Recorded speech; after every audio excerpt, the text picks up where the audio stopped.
zombie apocalypse.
Afraid of the dark? Are you scared? You know, I am you.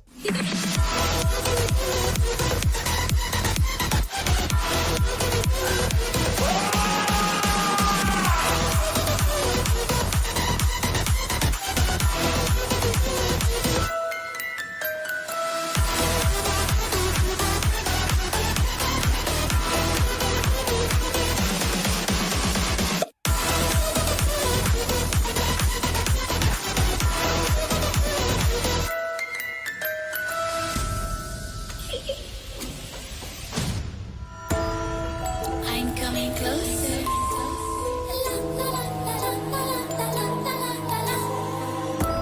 I will catch you. The time it goes tick tock, tick tock, tick tock.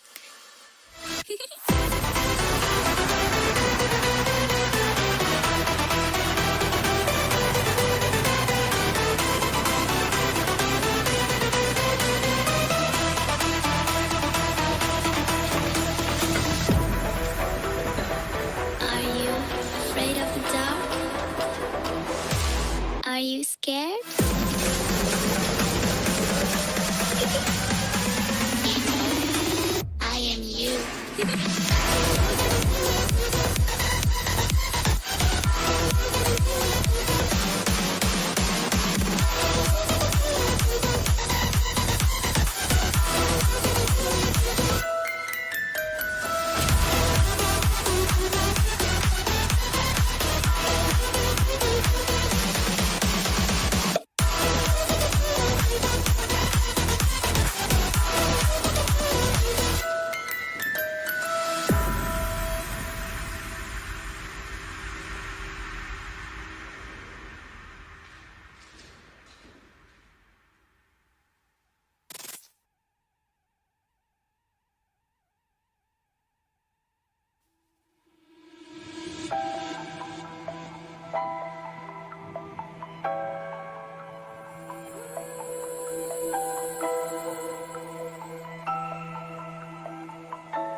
I've been watching you.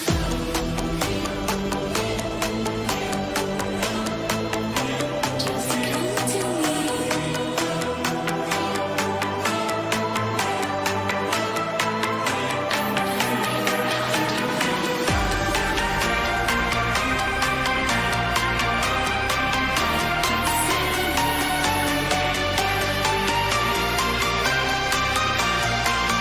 It's okay.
show. Now tell me, where did all your courage go?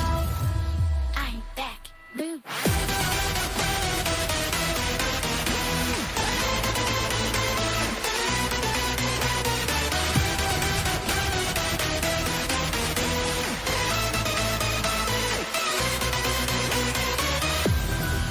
I control you, just as in a game. But don't try to fight me back. You can't break me. Try it, and you shall see.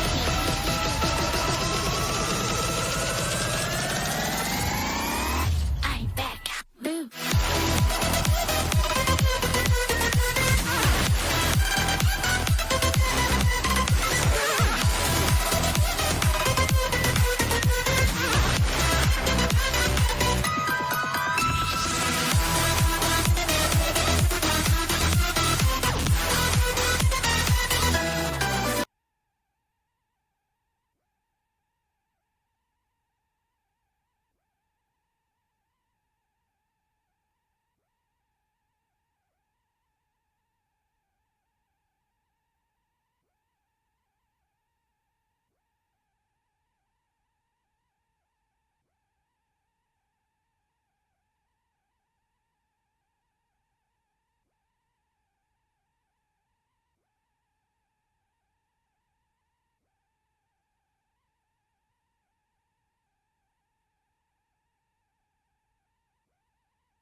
Good evening and welcome to Have a Seat with Chris Hansen. I'm Chris Hansen. Tonight, an exclusive look at our new Takedown Predator investigations, where we go around the country collaborating with law enforcement agencies to investigate and expose men who meet children online and then try to have sex with them. In this first episode, we collaborate with the Genesee County Sheriff and his ghost team, Chris Swanson.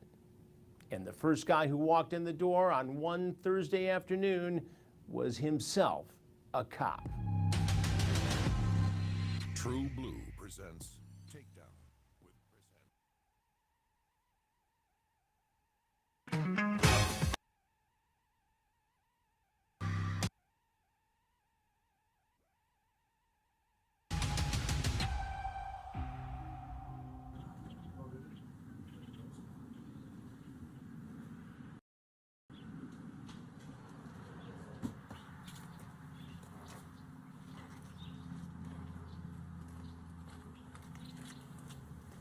What's up?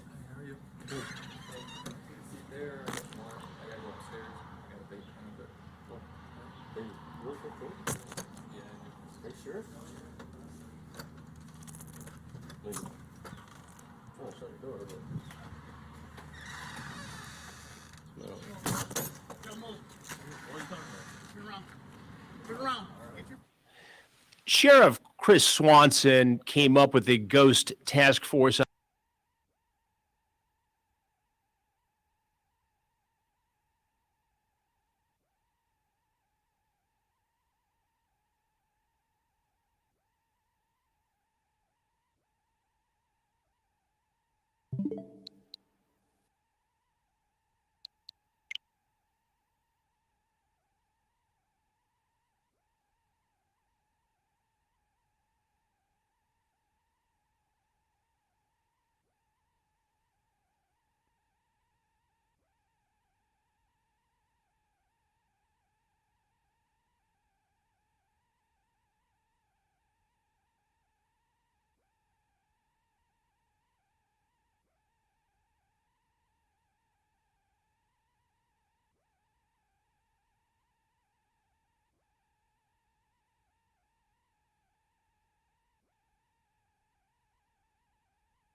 So before we get into any of the messages right here, I have 80.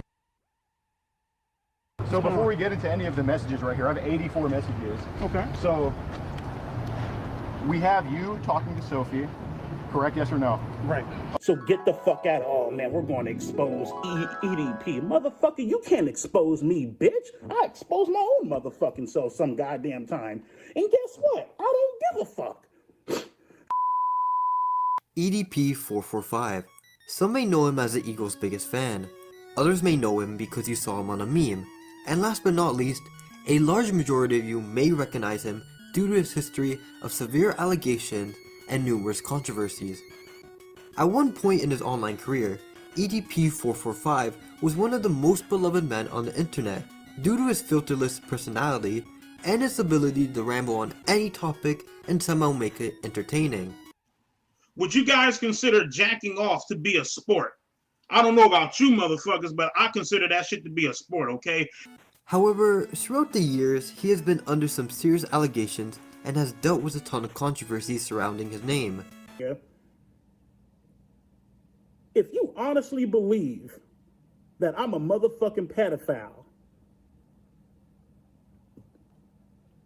you're fucking high. In today's video, we'll be looking at the rise and the horrific downfall of EDP445. Let's go back to the beginning. On June 13, 2010, EDP officially made his YouTube channel and uploaded his first video that same day.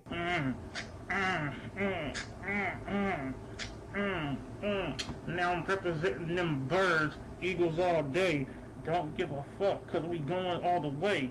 I know that shit rhyme. After that, he would constantly upload videos regarding the Philadelphia Eagles, his favorite NFL team. This caused him to make rant videos based on the Eagles and just the NFL in general. At this point, he was just an average die-hard football fan who enjoyed creating videos about football. Nothing out of the ordinary. Come up that middle. This is the fucking defender. Come on, bitch. Come on, come on. Nigga, try to... mother... You like that shit, bitch? On top of this, he would make reaction videos based on social media news or basically anything that he can rant about in general. And at this point, the viewers really got to see his personality and his true identity.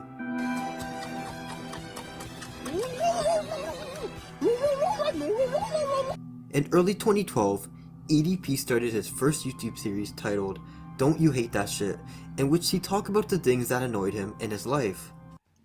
Alright, what's up everybody? It's your boy, that pussy 445. As y'all can kind of see by the title, man, don't you hate that shit when such and such happens. I'm gonna be doing little segments, little episodes, little installments, as you will. He also made a couple of cooking videos on his main channel, which the fans seen a lot. EDP decided to capitalize on this and created another channel named Chaotic Kitchen 445.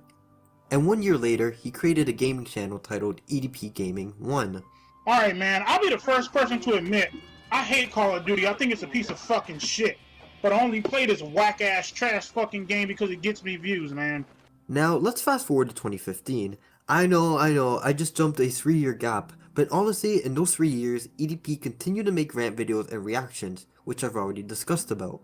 The year 2015 is when things started to elevate, and he started to gain more attention. He had multiple media appearances on the Comedy Central series. One of his videos titled Eagles Trade McCoy was actually featured on an episode of the MTV series Ridiculousness. Uh-oh, this guy's hurt. You trade LaShawn McCoy? Mother, you don't even have a fucking game now. Hold up. Let's go to run the ball. Call me out. Wait. I'll wait.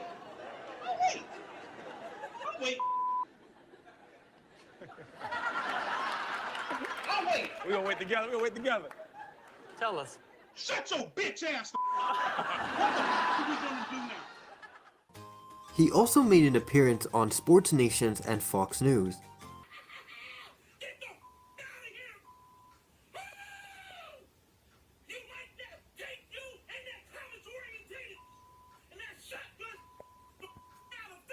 Later on that year, he began hosting a series on Golf Media, which if you didn't know is Tyler the Creator's app, The series was called All the Way Live with EDP 445, which was a parody of sports news programs and included many random comedy skits.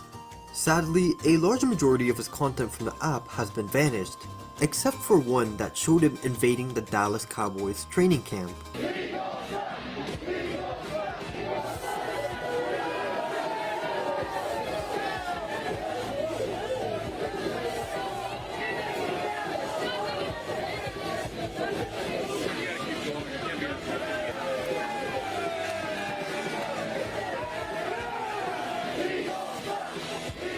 Now, at this point of the video, you're probably wondering where all the controversy and allegations are.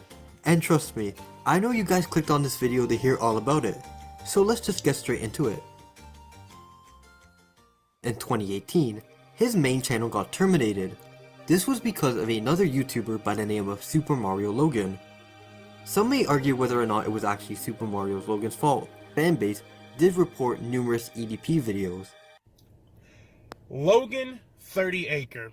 Super Mario Logan. Let me go ahead and expose this motherfucking fraud ass fake fucking friend. Want to fucking team up? Just tell me, hey bitch, I don't want to fuck with you. Alright, cool. No harm, no motherfucking foul. I get it. Cool.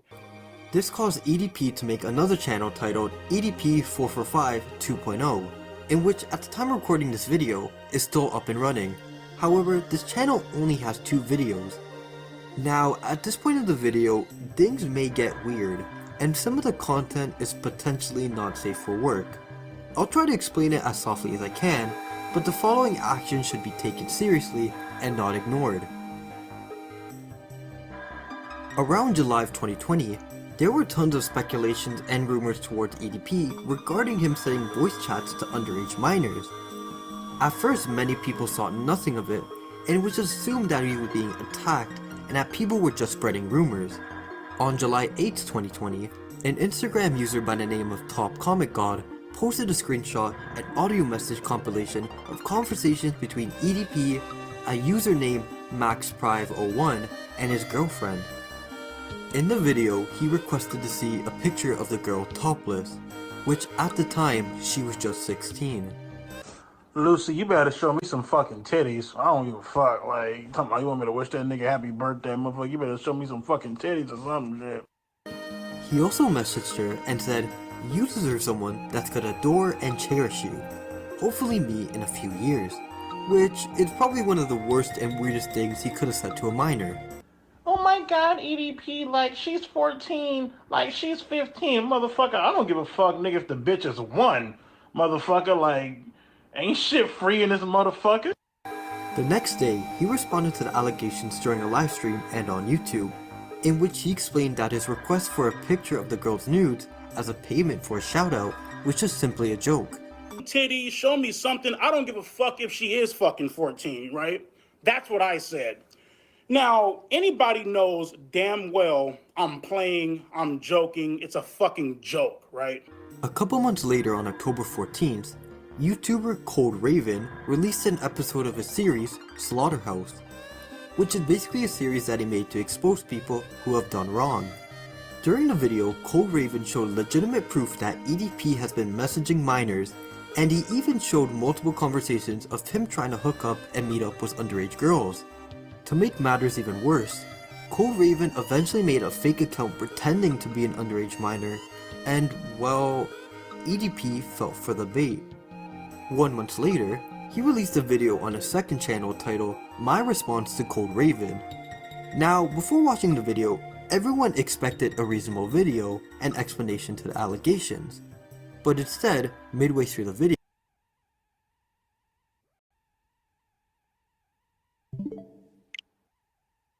So before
What is up, guys? Zach Scott here playing Nintendo Switch Sports, and we're going to do some volleyball today, and pretty much just volleyball. We're going to focus on that.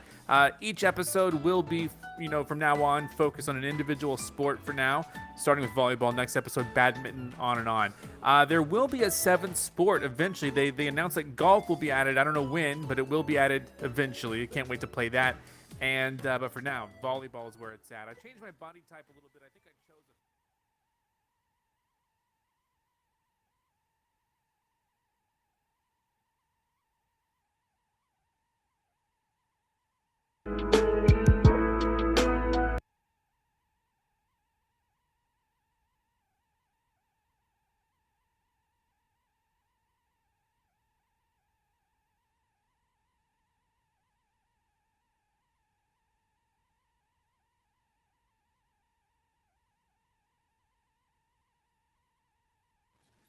Good evening.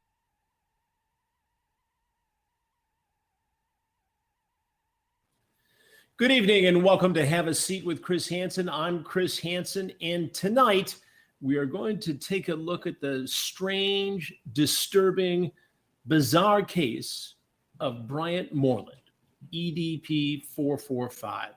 I'm just going to be really honest with you right off the top here. A lot of people in general on social media and here at YouTube have been asking me to look into EDP 445 for weeks and weeks now. I'm sure you know the story, or at least the backstory a little bit. EDP 445.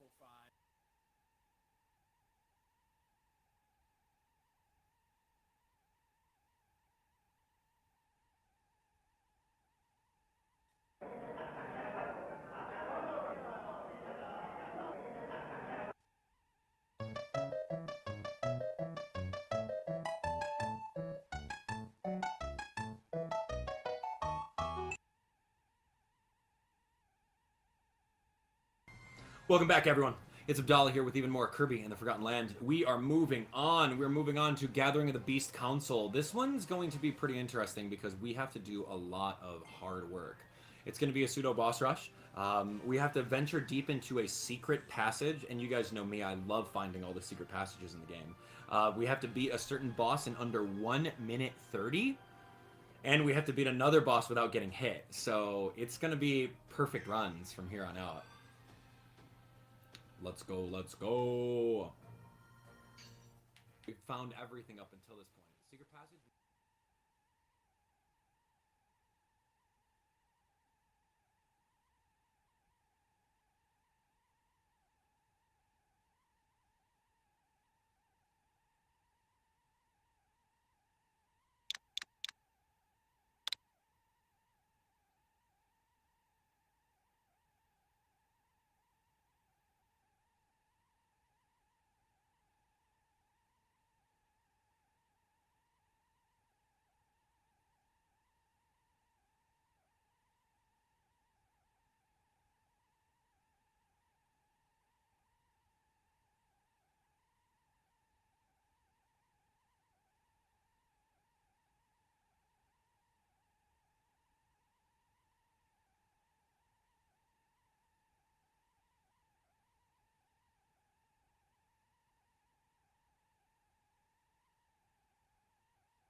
Look at you, taking care of yourself, eating delicious Halo Top ice cream, and doing goat yoga, reading more romance novels, and biking to work. You make self-love look easy.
I'm DI.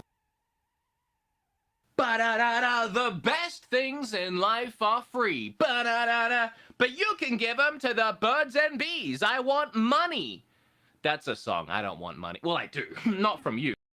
The best things in life are free is my point, just like every single game in this video today. 10 of the best free games on Switch, of the best. I want to stress that part because I've made 3 of these videos in the past, talking about everything from Fortnite to other free games. You're about to see a bunch of games that you can download and play right now for free. Well, for most of them. Some of them do harass you and try and get money out of you, but just don't do it. Hey, if this video helps you, if you enjoy free games, who doesn't? Like the video, subscribe, comment, and check out the sponsor of today's video. But we'll get to that.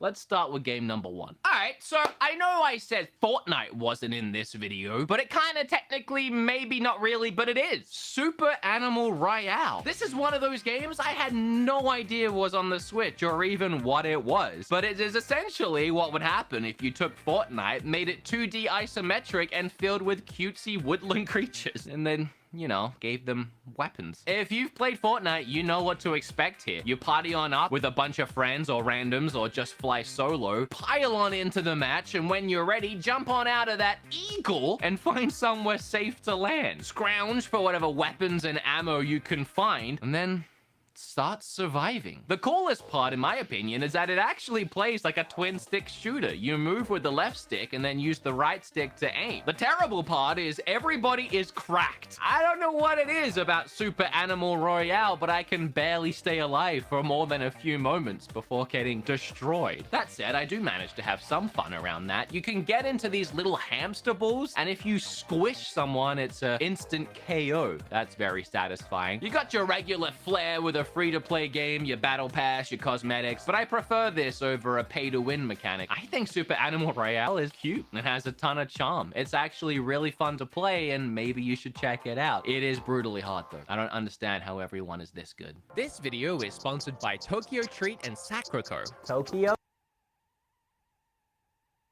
Subscription box, and you'll get up to 20 of the latest, most exclusive, limited edition, and seasonal flavored Japanese snacks that are only available in Japan for a limited time. So unlike Nintendo's delisted games, these snacks aren't going anywhere except in your mouth. Apparently the Sakura candy and the loaf is made specifically for the Tokyo Treat box. And then in the Sacrico box, we have an exclusive Sakura Sencha tea and a ton of matcha themed snacks. Oh, so true, me. So in the Sacrico box, you'll get 20 traditional and authentic artisan Japanese snacks. Getting either of these fantastic boxes directly supports the channel. There's links down below to both, and if you use code BEATEMUPS, you'll get $5 off either box. Okay, back to the video.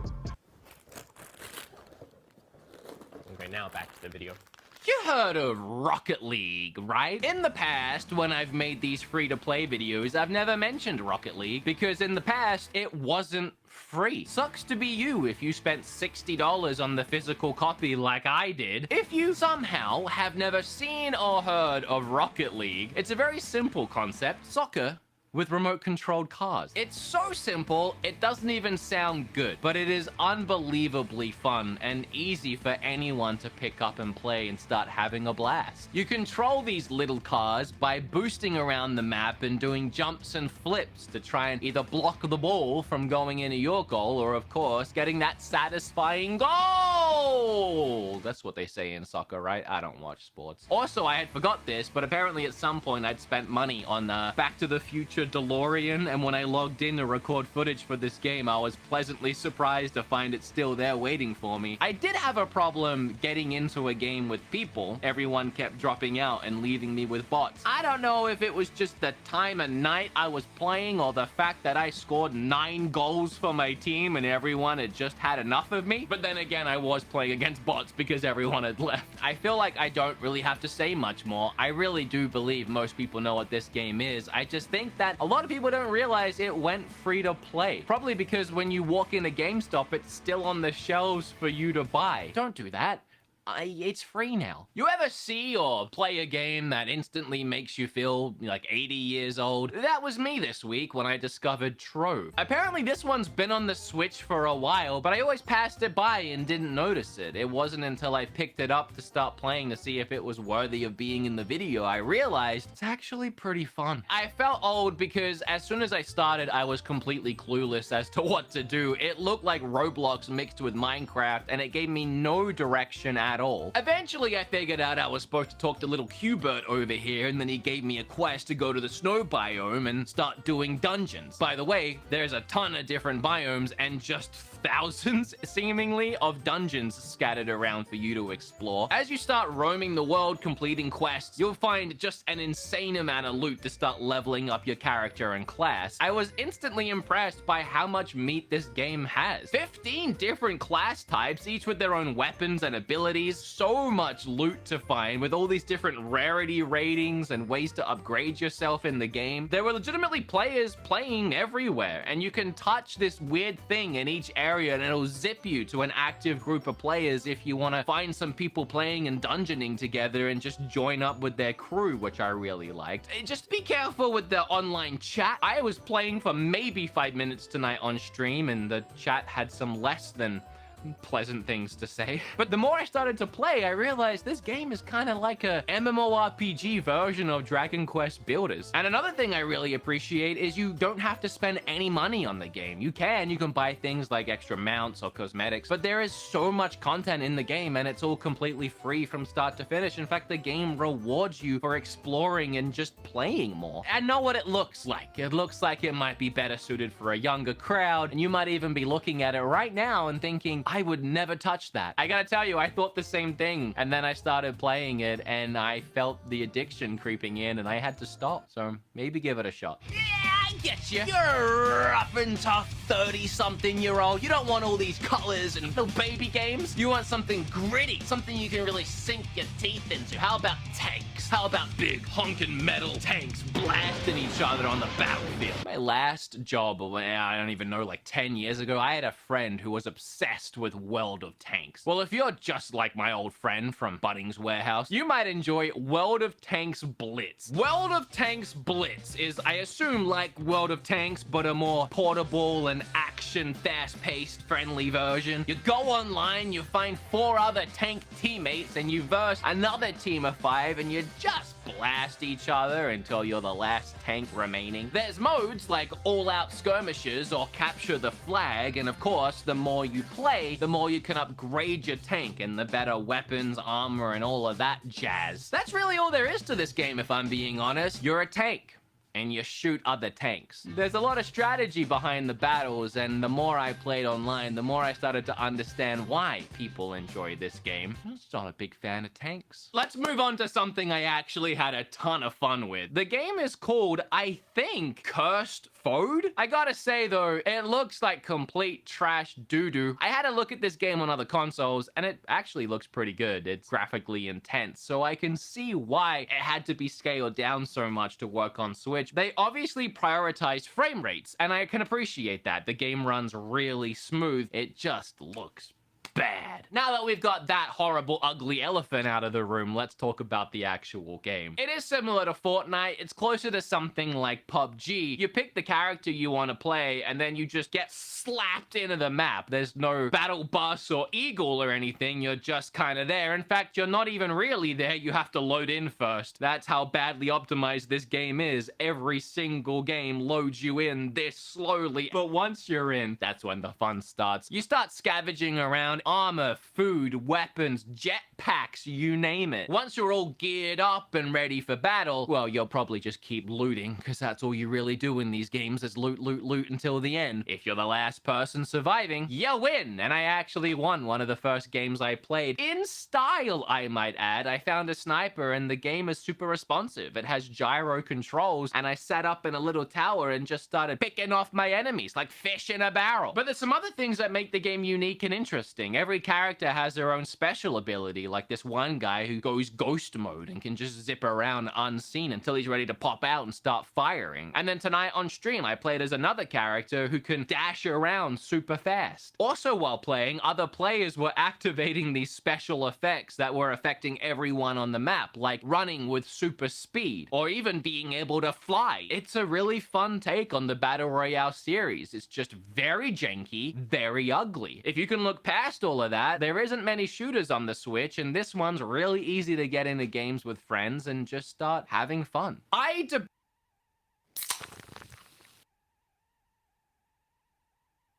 debated putting 2 card games on the list, but I ultimately decided to because both of them have been flying under my radar, and they're both filled with content and pretty good. The first one is Yu-Gi-Oh! Master Duel. This might be the best version of a Yu-Gi-Oh! Game I have personally played for a lot of reasons. Building your own deck is actually pretty easy for one, and I appreciate that. There's an extensive offline campaign that just seems to keep going. It's filled with practice battles to help you learn, but also mock battles that are completely random, and it's up to you to try and take what you've learned and beat the NPC AI. Every time you complete a section, you get a ton of free gem things, which you can use to get card packs to help start building a deck. You can even go and copy other decks that you like, and then whatever cards you don't have, you can scrap extra cards or cards you don't want and turn them into the cards that you do. So if you go through and play all the offline stuff, you can pretty easily build whatever deck you want to build, and then take it to the online play. There's one more thing I love about the game, and one that I don't love so much. Whenever you try and take a physical game like this and turn it digital, it's easy to mess it up. Between all the main phases and battle phases and all the different techniques and ways you can play cards and use cards, it can be very hard to create that game in a way that makes sense to the player and actually informs the player with everything that they can do at any given time. But this game does that in a great way. It's all very easily laid out. Everything you can do on a turn is highlighted. You add that with a ton of cool special effects and animations and transitions, all things that kind of flesh out the world and make it feel more like an active battlefield. There are a lot of nice touches. The thing I don't like is because the game of Yu-Gi-Oh! Is so convoluted and confusing, and because there are so many different things that can happen in any game type, when you go online, it's just a free-for-all of I don't know what's happening, and a lot of Yu-Gi-Oh! Decks now one-turn kill. And almost every game I played online, when it got to the opponent's turn, they spent 10 minutes doing some stuff, and before I knew it, the game was over. I used to play Yu-Gi-Oh! When I was in high school. All my friends and I did, but we stopped because at some point, the game just got too ridiculous. The creators of Yu-Gi-Oh! Clearly didn't care what kind of cards they added to completely break the game, and it just became beyond my comprehension at some point. So what I'm saying is the actual game of Yu-Gi-Oh! Itself at its core is broken, but this way of playing Yu-Gi-Oh!, if you love Yu-Gi-Oh! Or just want to go through the offline, is a ton of fun and done really well. That's why I wanted to add a second card game in the list, because I found a game I wish I had found sooner, and that's Eternal the card game. Apparently created by someone who was a lead at Magic the Gathering. And if you look at this game, it reminds me so much of Hearthstone, another card game I love. I actually really like card games. I have always wondered why Hearthstone wasn't on Switch, and I wish I knew that this has been sitting here the whole time. Eternal is fully fleshed out. It has full voice acting for every single card, great art, the board and the cards all have unique effects. It is simple to learn and easy to build custom decks. There's even a bunch of offline modes as well, like campaigns, and there's 4 unique game modes as well as the online play. Again, it's very much like Hearthstone. In fact, if you look at that and look at that,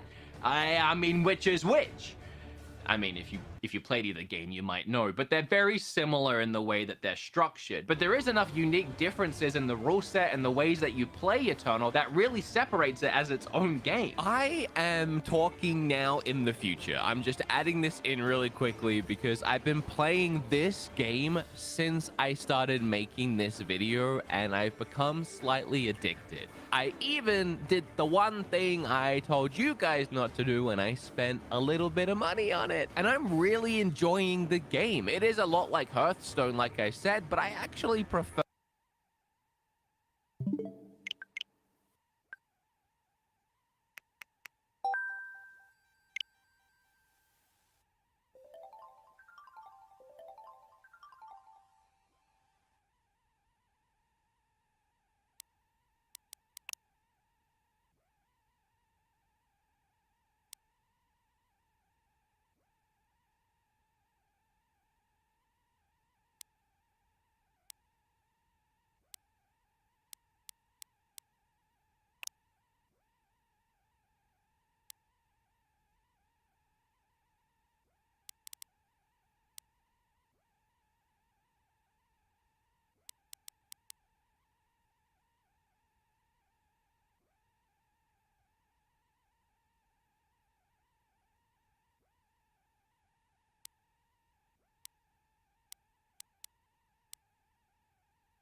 All right, last week I talked a bit about Nintendo and how their 2022 is starting to shape.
No.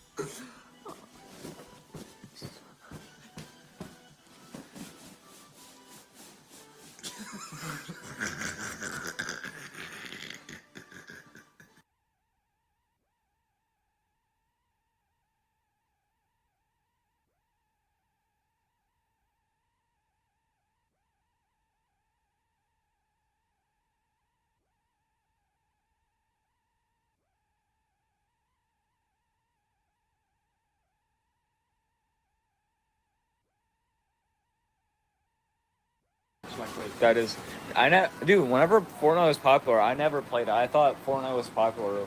When Fortnite was popular, I thought it was stupid as shit, bro. I got so fucking good at it, and everybody started talking so much shit playing it. I was like, I'm sorry y'all can keep up with me, but like, no need for y'all to hate. Bro, my friend said he'll play Fortnite when the community dies down, and he said that like 4 years ago, and I don't think he's ever gonna play the game ever. I don't think it's bullshit. Yeah. I can't keep up when my PC is like half the PC of everybody I play. Dude, that's what I'm saying. My PC is fucking RTX 980 from like 2016, bro. Can barely process fucking Geometry Dash, bro. I mean, I got 10K on a video, on a Minecraft video, so I mean, like... Dude, that's sick. Oh my god, there's gonna be cars. Oh, guys, you get to see the in the live stream, guys. That's not sus at all. That I'm live streaming right now. Hi, Mega Freak.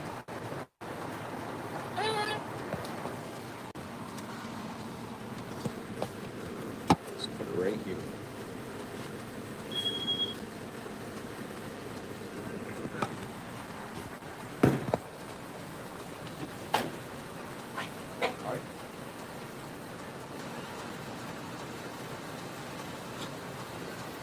Freaking idiot. Stop. I'm gonna get demonetized for that.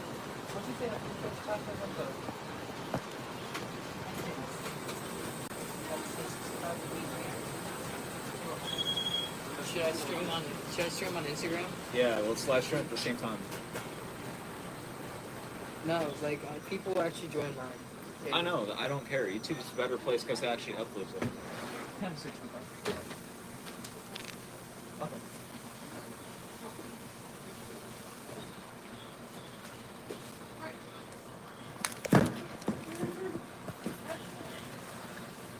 We are live. Oh, we're both live now. Okay.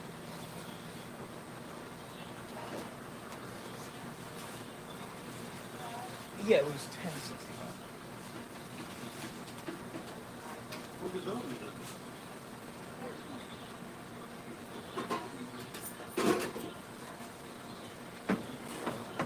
There is no work to do. Yeah, literally, that's what I'm saying. Yeah, honestly, I have no clue who that card is. Goofy, yeah. Goofy, yeah, looking.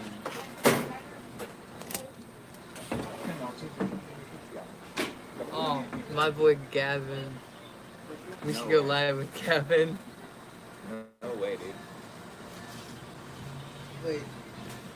And then... What's up?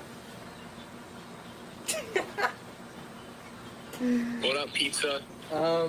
Nothing. I'm just dying. Dude, how's work? Boring. Well, what the hell, boy? What the hell, boy? Come on, pizza, do some work. There's nothing to do. Come on, pizza, do something. Talk about there. Come on, pizza.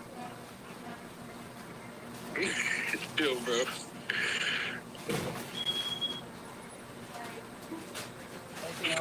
Why is everyone joining this? P-Hawk's in here. Oh my god, P-Hawk. Hey, P-Hawk join? Bro, cheese is in here, bro. I swear to God.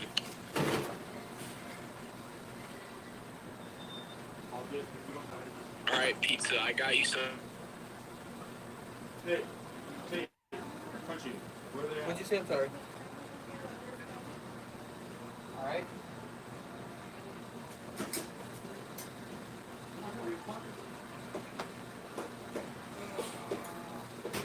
Goofy, y'all.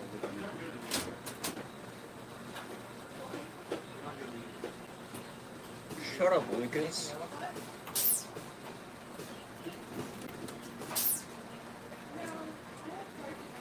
Regular large. Anything else? That's 54, 62. You're welcome. Dude, that is ridiculous. That is ridiculous, dude. How many? Yeah, it was $54.62. Dude, he only has 4 people on this car, bro. That's crazy. God. I'm feeding Africans right now. 54.62. Yeah, the 2 or 12 pack. Gavin, like that, That's gonna make it 64. You need a carry.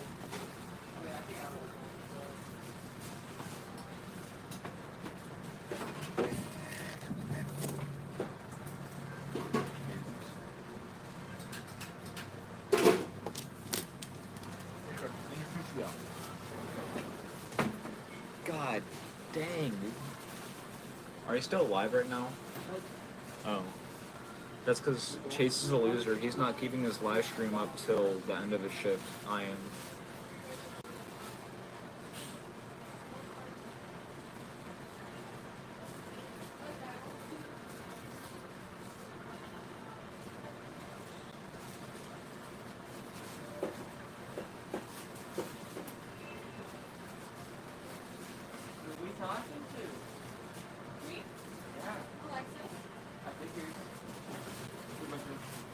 No way, you're actually talking to the Alexis? The Alexis? Doesn't she come in at 8? Oh, wait, what? What do you mean? She's... Ooh, oh, ooh. I'm actually gonna, I mean, like, yeah, that's kind of, yeah.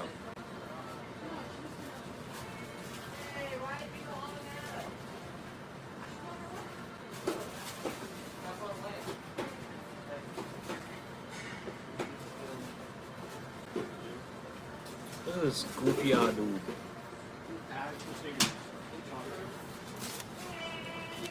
Chase, you gonna take that?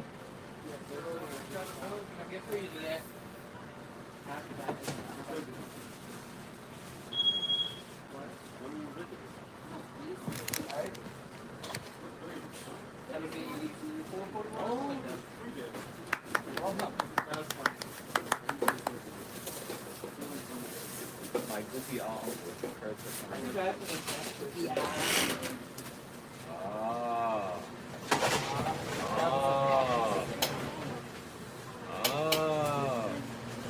Alright, guys, I quit. I'll see you guys later.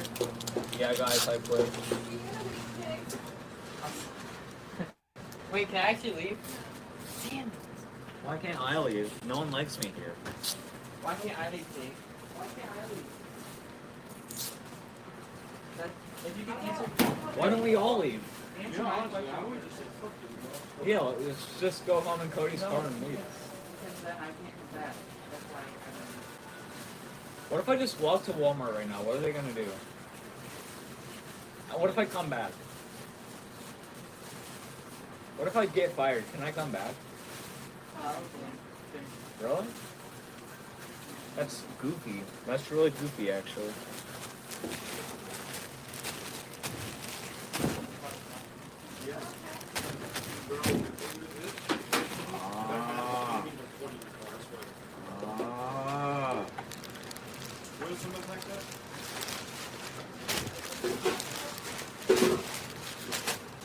Please get your ass out here.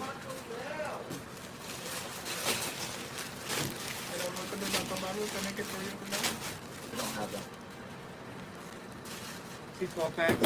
Thank you, but what about the other stuff?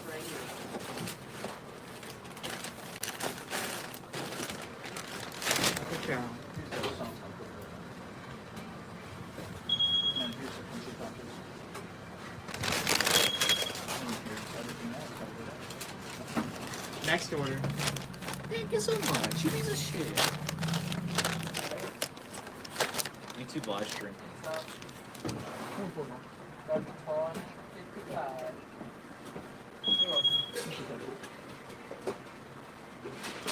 Did you need the receipt for that?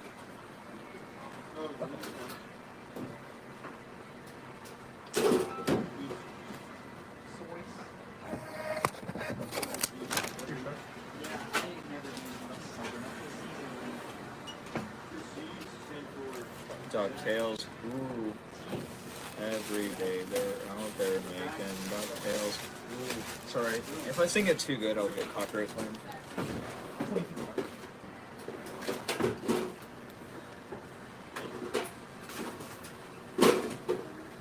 Cody, have you ever watched the show DuckTales? Isn't that about the rich duck? Yeah, Scrooge McDuck and yeah. Have you ever watched it? Yeah, I've seen a little bit of it. Dude, it's a banger. Dude, there's a video game of it called DuckTales Remastered, dude. It's such a banger. Highly recommend it. Chase, get your...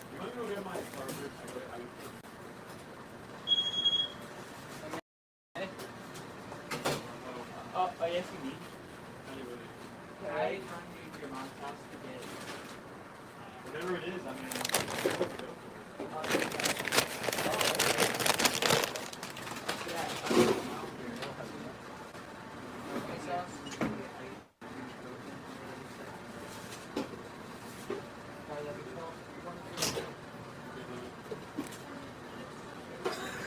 Where'd you get that from?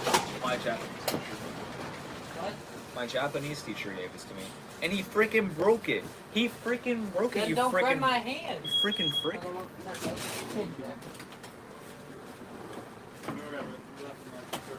Are you like screaming for? You don't have to any $5 back right now. You have the electric glass. Like 742.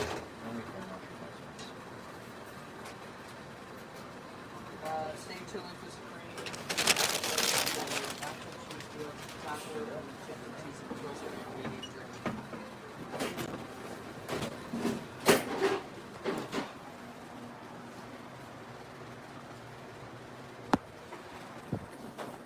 Oh, dude. Oh, dude, you lit the fucking... Oh my god, dude, you lit the fucking camera. Oh, shit. Holy fuck, dude.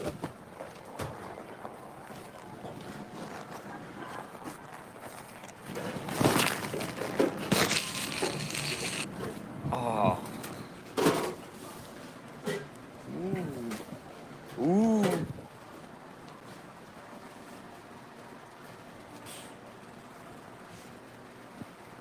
Alright. Any thoughts?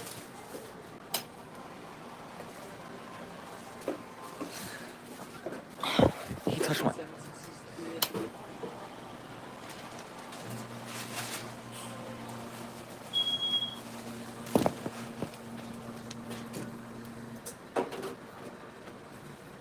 Yeah, it is 763 vehicle.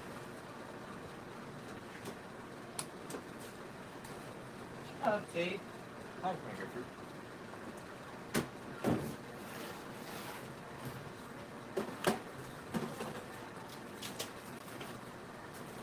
Some 63.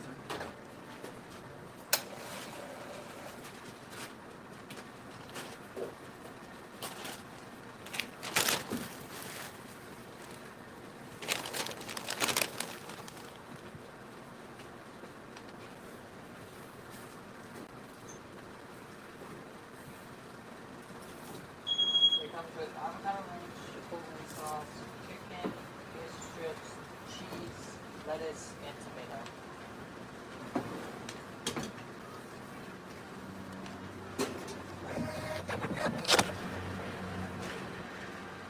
How many hard tacos are there?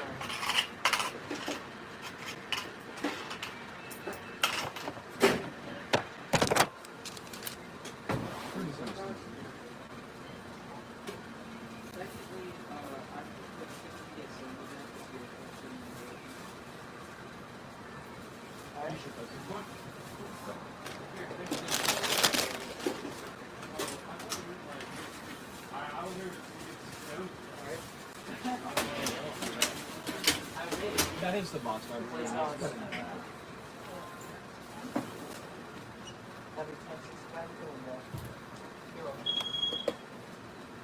No way do we have this big of a line. Bro. I know, dude. That's what I'm saying. Guys. For the whole Guys. book, I guess we Dude, check this out. I don't know if you can see that, guys. Oh my god. 1060. This order? Oh. And what's the drink? Ma'am. Ma'am. I think at first it said 6.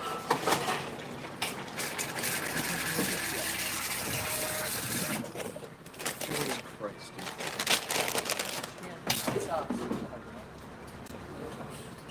Anything else? It's out. I'll be right back. I'll be right back. I'm gonna go refill it.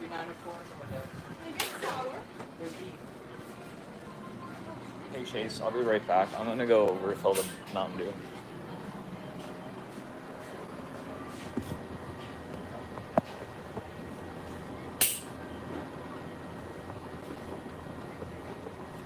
Alright guys.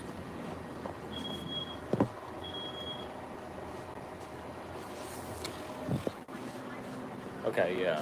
So, as you can see right here, you can see like the Mountain Dew is like empty. So what you gotta do, come back here, find the Mountain Dew and lift it, but let me actually try to lift it first.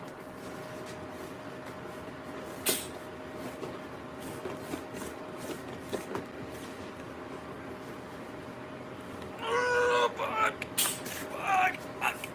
Fuck. Shit.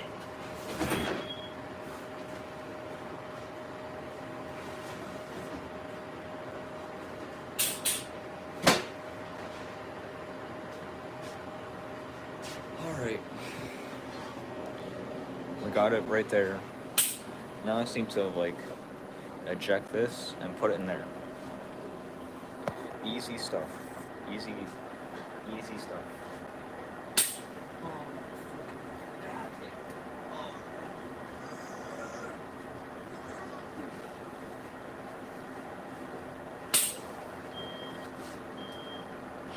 Shut up. Shut up.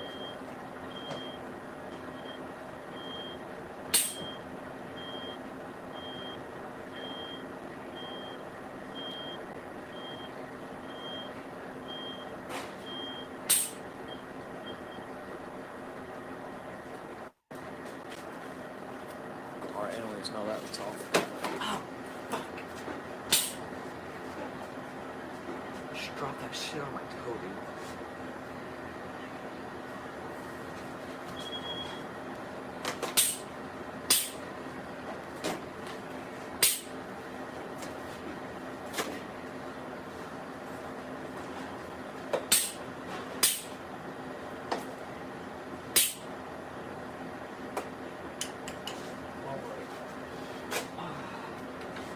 Let's unplug this. So wrong, Dave Bowser.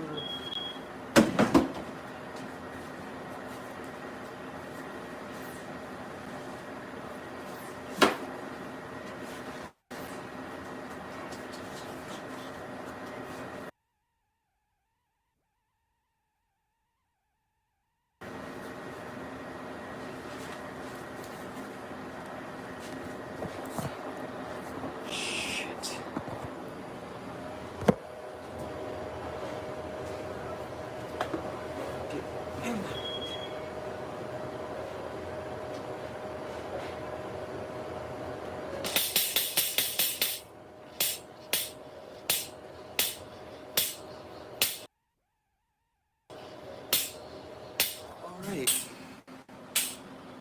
There we go. We successfully got it in there. Ooh. God, that hurt my back like shit, dude. And you know what the craziest thing is?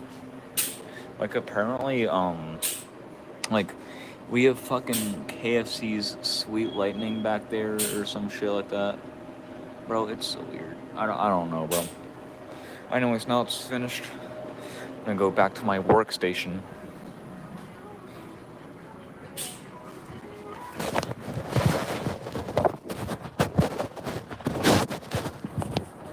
Okay, let me get some. No. Not bad. Oh, that's good.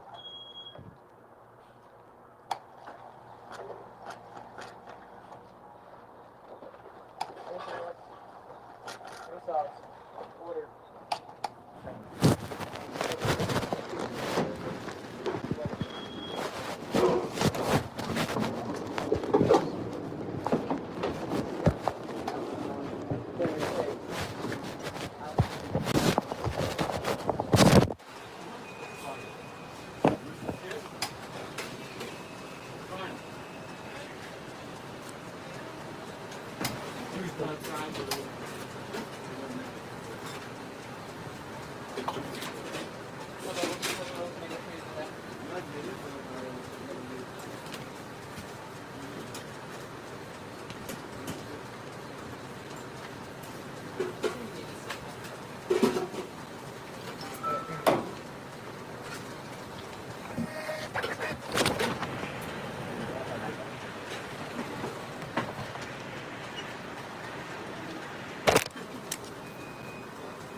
Is that mean?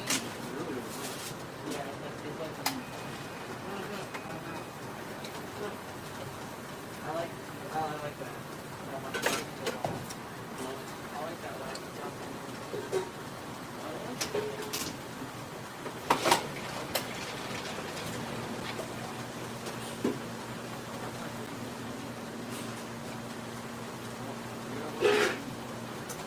I like when you say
A lot of people don't like me. Ladies and gentlemen, welcome to Spawncast episode 265. We're missing Max right now because it is his birthday, so happy birthday to Max, Dreamcast guy. And he's off, I'm sure, doing all kinds of fun stuff. I think he's at like a party or something. So, hey, happy birthday to Dreamcast guy. Make sure you send him some messages on Twitter. Wish him a happy birthday. But still have a bunch of people here talk about some interesting topics this week. We have MVG. How we doing, MVG? Hey, what's up? Great to be here. Good to have MVG here. I actually wanted to get your input on one particular topic since you are a developer. I'd be curious to see your take on Sony's trials. Shut up, Sean. Let's just go over to Sean. Actually, RGT, how are you doing, Sean? Are you Good. a little busy with the kids online? I just got back from Nick Arcade. I did not win the grand prize, which was a Carnival cruise, but I did get the complimentary pair of British Knights, so I'm very happy about that. We're going to talk about your Switch Sports escapades here soon. We'll go over that. We have Miss Click. How are you doing, Click? Hi, doing well. Doing well. Thanks for having me. Yeah, Click here. We got OJ. Player Essence. How you doing, OJ? Doing good. I just got Nintendo Switch Sports in second day shipping. It was after that, and I'm having fun. And we also had a great Spawncast pre-show. That was awesome today. Hundreds of people there. So thanks to everybody that came out for that too. Awesome. We have Nate the Hate. Nate, how we doing?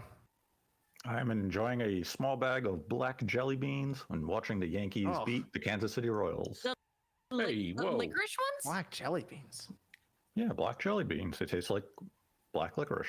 Black licorice is disgusting. Oh, black licorice is disgusting. Are they playing I will say, I feel like it's on brand for Nate though, so I'm not surprised. I feel like it's a very like he imbibes bitterness. Are you in a robe? Are you in a robe like with like a cup of tea next to you also? Because that's what it feels like. Just black jelly beans, tea in a robe. No, I have a sweatshirt on. Ruining my image. Is it a turtleneck sweatshirt? Thanks, Nate. And yes, MVG. Like a cannibal or something? Yes, MVG. They are in Kansas City. It's quite windy. It is. It's a windy day today. Let's go over to Evan. How you doing, Evan? Doing all right. Good to have Evan here. He's rolling with those jerseys. Check him out on Twitter. He's posting some pictures up. We're gonna have to get a couple of those in. I know I'm ordering at least 2 of them. Definitely. People seem interested in the middle one from what I posted, so that's probably what we're gonna go with forward. Okay. I'm gonna take a look at that next week. Okay. Very good. So let's actually start with the Discord question. What's the cast's most underrated Game Boy through Game Boy Advance game pick? Oh, underrated. That's hard because a lot of those games go underappreciated, I feel, you know? Pokemon trading card game. People were just talking smack on it last time. I would say the significance of Donkey Kong 93 was like super important because of what you could do with the Super Game Boy. Oh yeah, 94, sorry. And then maybe even Space Invaders, because once again, you know, when you bought it for Game Boy, it was just vanilla Space Invaders, and then you pop it into the Super Game Boy and you have like a special edition of Space Invaders just for the Super Nintendo. I liked Cannon Fodder because it had that really cool FMV intro, which that was dope. Which, by the way, how the hell can the Game Boy do FMV? And then the game itself was really fun as well. I feel like Kingdom Hearts had an FMV in the beginning too. On the Game Boy Advance. Yeah. No, this was Game Boy. This was the Game Boy Color. Game Boy Advance. That was didn't they say Game Boy through Game Boy Advance, Evan, or just Game Boy with Game Boy Color?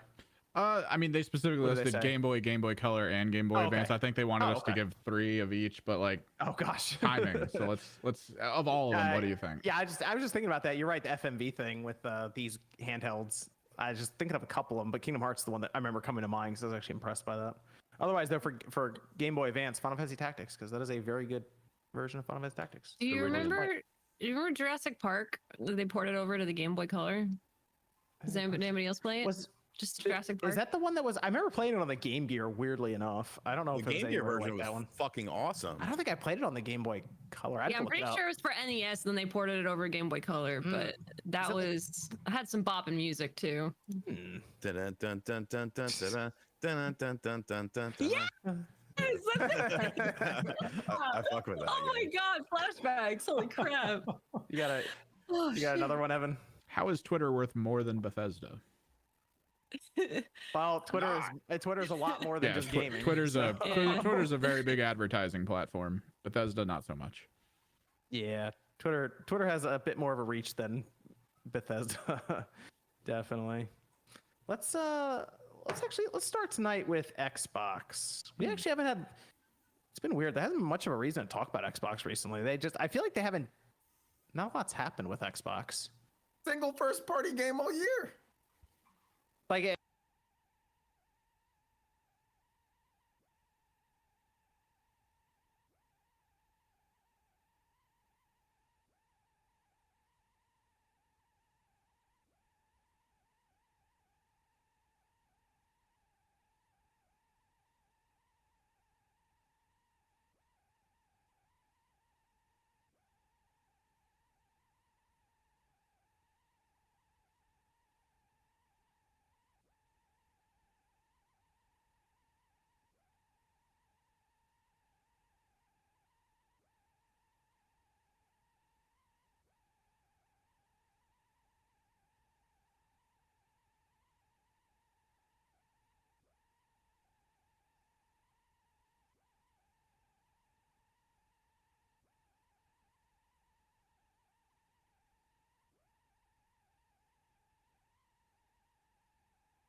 I'm trying to think. I'm like, has Xbox really done a lot this year so far? I feel like it's just been really quiet over there. We got an update about Halo Infinite.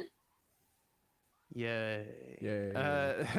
I mean, I'm gonna be playing Halo Infinite this week, but I'm just trying to think if we got anything major is happening. I know obviously the Game Pass stuff happens and they'll announce those, which is cool. But people are looking for obviously those banger games with gold they just came out with. Oh, I have to talk about that. Better than the PlayStation Plus games from May.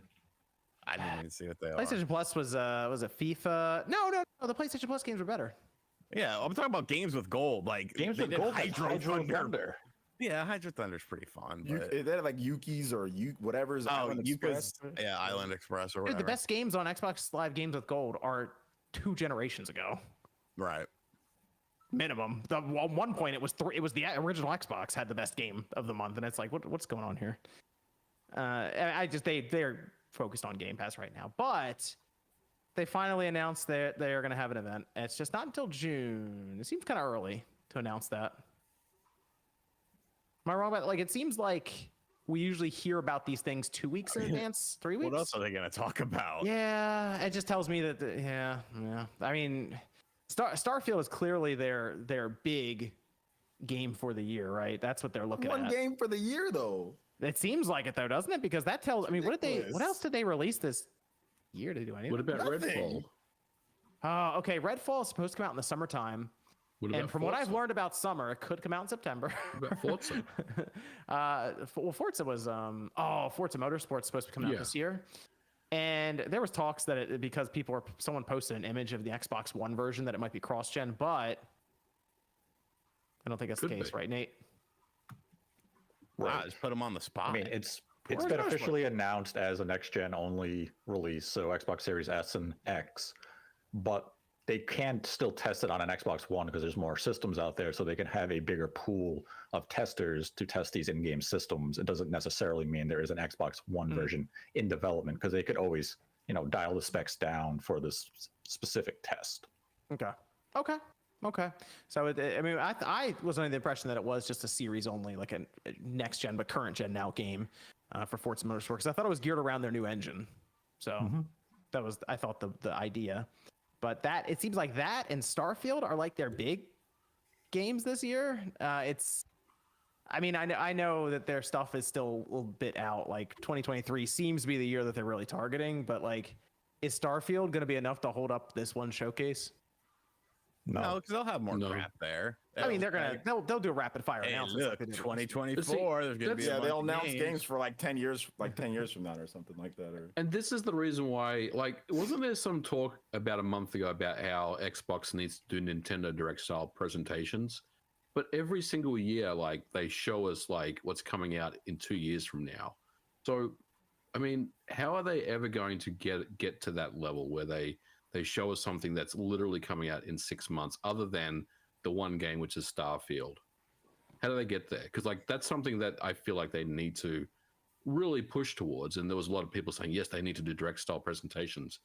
But every year we always get almost movie trailers of games that are coming out 2 years from now. I mean, you have to have games to do a direct style. When you have to when you have to stockpile announcements for a bit.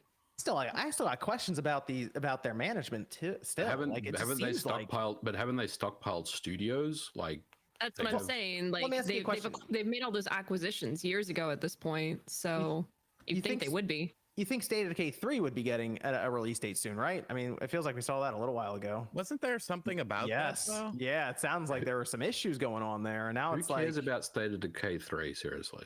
I mean, I did like the first one. I'm just being honest. I'm being honest.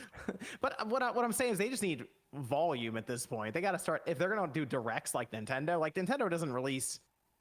I question how many people really care about Switch Sports. I think you brought that up too, Sean. Necessarily, but it's still a game that's there for their library. It's just right now Microsoft needs to show that these investments and acquisitions were worth it. So just start getting games out.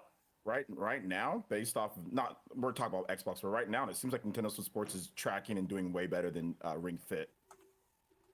That makes sense. Oh no, I think it's going to do well.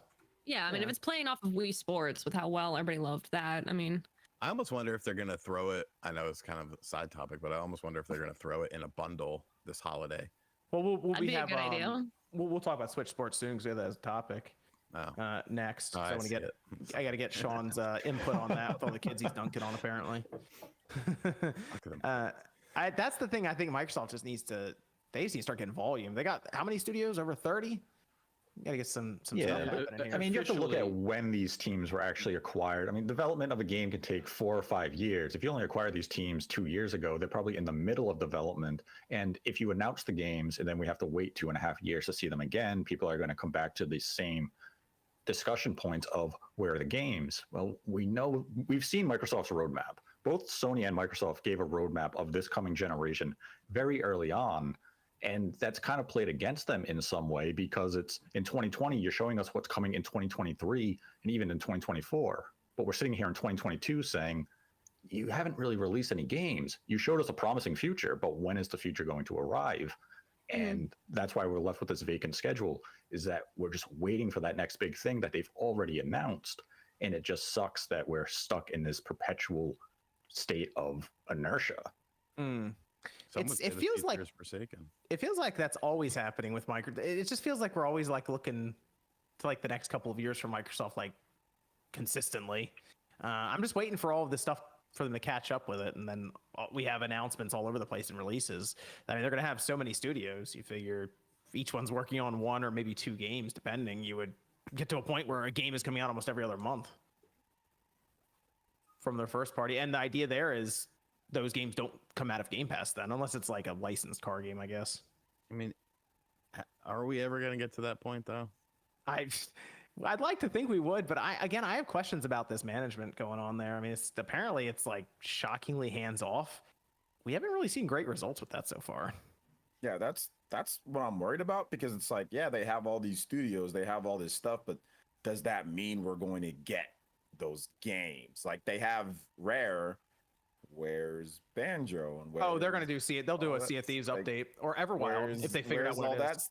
So just because they own something, and look, we can see this from Nintendo, just because they own something doesn't mean they're going to release it. Nintendo owns a bunch of stuff that they don't release.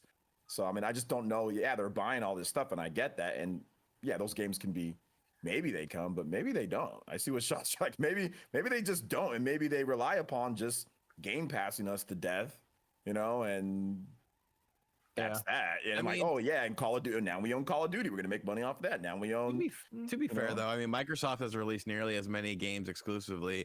Oh wait, hold on. I saw Jeff Grubb say that on the because technically Ghostwire for PS5 as they have for the Xbox in the past 6 months. Those are good. I like Ghostwire. I enjoyed it. I think Deathloop was very good. So like, I have a Nate question. Will we see Deathloop at this event? God no! I mean, I've seen that game so many fucking times. I never want to see it again. Still haven't played it. It will be coming to Game Pass in September. Yeah. So I guess it's one of those questions: do you really need to market it at this event, or can you just, in July put out a random tweet saying, "Here's Deathloop"? No, they'll market it. They'll market it. It won awards last year. Of course, they're going to market it. They did. Mm-hmm. Yep. I'm sure some outlet somewhere gave it Game of the Year, and they're going to put that like in the marketing or something. What about Fable? Are they going to show Fable? No. No. I have questions about Fable too. Oh, I'd like to think Playground's got that under control. So what are they going to show us then? Like, because that's Perfect the question, Dark, right? There's not going to be Perfect Dark. There's probably no Hellblade 2 because we saw some Hellblade 2 recently. I think Hellblade 2 will be there. No, I don't think it will be. I think it will be with gameplay. What about Indiana Jones? Running on Unreal Engine 5? I doubt it. $5. You're on. I think they could show Call of Duty again. They could show Warzone 2. Like that could happen. Like they could make that deal with, technically third party now, but soon to be first party. Just start showing third party games really. They did that last year was pretty good for them at E3. I thought they had a good showing last year, so I keep seeing people in the comments saying everyone on the panel hates on Xbox like normal. It's ridiculous. I'm sorry. It's not hate if it's true. Yeah, plus we all own everything anyway. I don't hate the Xbox. I own an Xbox. I actually reviewed the Xbox versus the PlayStation 5, and I like some of the Xbox stuff more than the PlayStation 5. I still do. There's not a lot of games exclusively for it right now. We can definitely be critical of some parts of the hardware manufacturer. Like, I own all the systems. Fuck, I develop games on all platforms. I don't have any bias towards anything. At the end of the day, if Microsoft is screwing up, we're going to call it out. If Sony's screwing up, we're going to call it out. And that's the thing, is some of the complaints that we are now voicing towards the Xbox, and it's because the topic is about Xbox, we can also put on Sony. Since Gran Turismo 7 came out, Sony doesn't have another game slated for 2022 officially beyond the tentative date of 2022 for God of War. We can put the exact same talking points to Sony. Sony's just not the topic.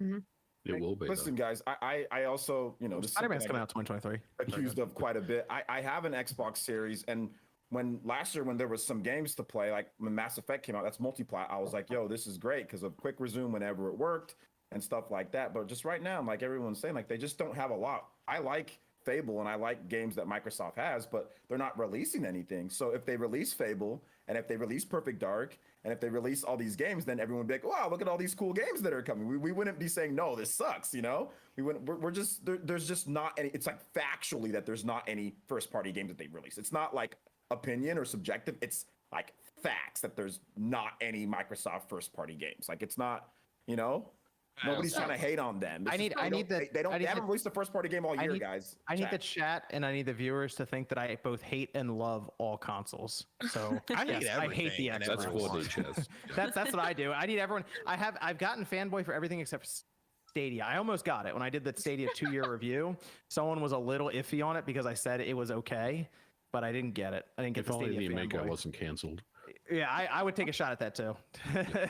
That's my stance because of how I cover everything. I need people to think that I both hate and love all systems. So I have a question though. What would you consider like a successful, AKA, or like productive year, not just in our eyes, but maybe for Microsoft themselves, where obviously they've been focusing a lot on the service, right? Bringing that's what in. they care about. Yeah, but So what to would them, you it's get? a What would you? success.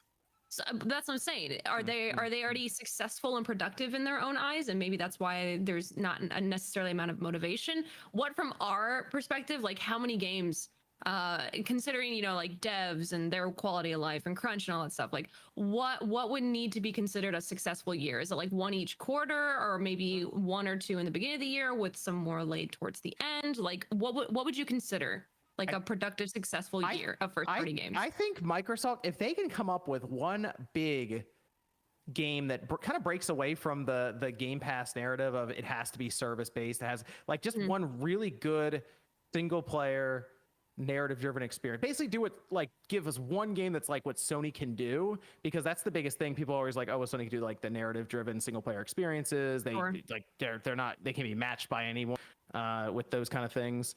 And if Microsoft came up and did something like that, and I think they have the talent with these studios to do it, if one of them could probably make it happen, then I think it'd be like, okay, you can hang your hat on that.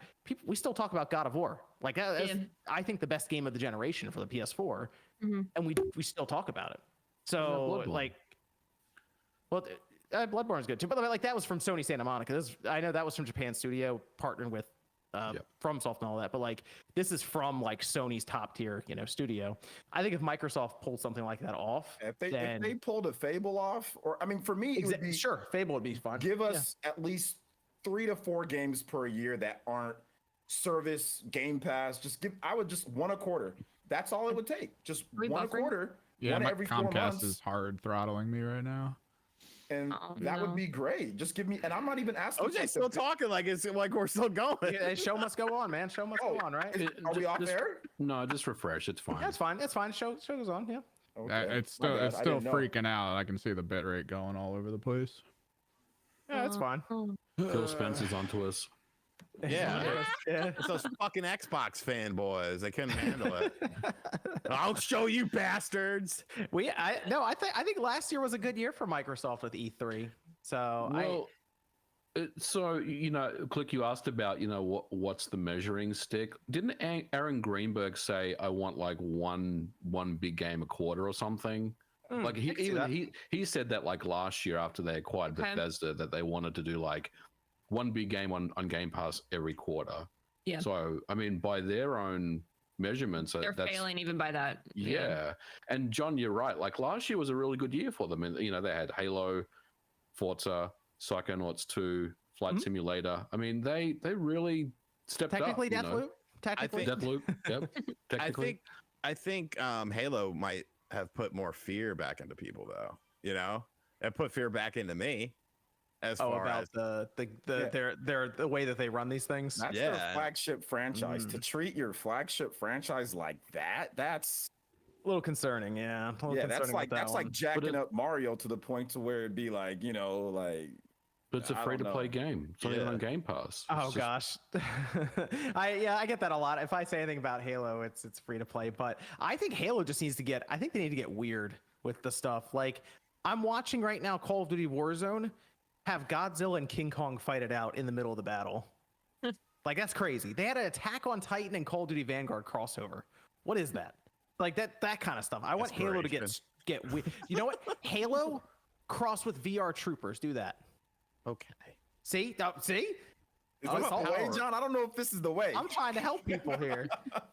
No, you're right, John. Like they Halo should cross with Dragon Ball. They should put like Marcus Phoenix in Halo as a skin, or you know, just kind of get Banjo in there. OJ's looking for Banjo in there. Can it be redneck Banjo? Put Joanna Dark in there. That'd be cool as shit, right? If Joanna Dark is in Halo, that'd be cool. Yeah, That'd be Joanna cool as Dark. hell. Maybe they add Joanna Dark when we get closer to Perfect Dark's release as a cross-marking situation. 10 years. So here we go. In 10 years.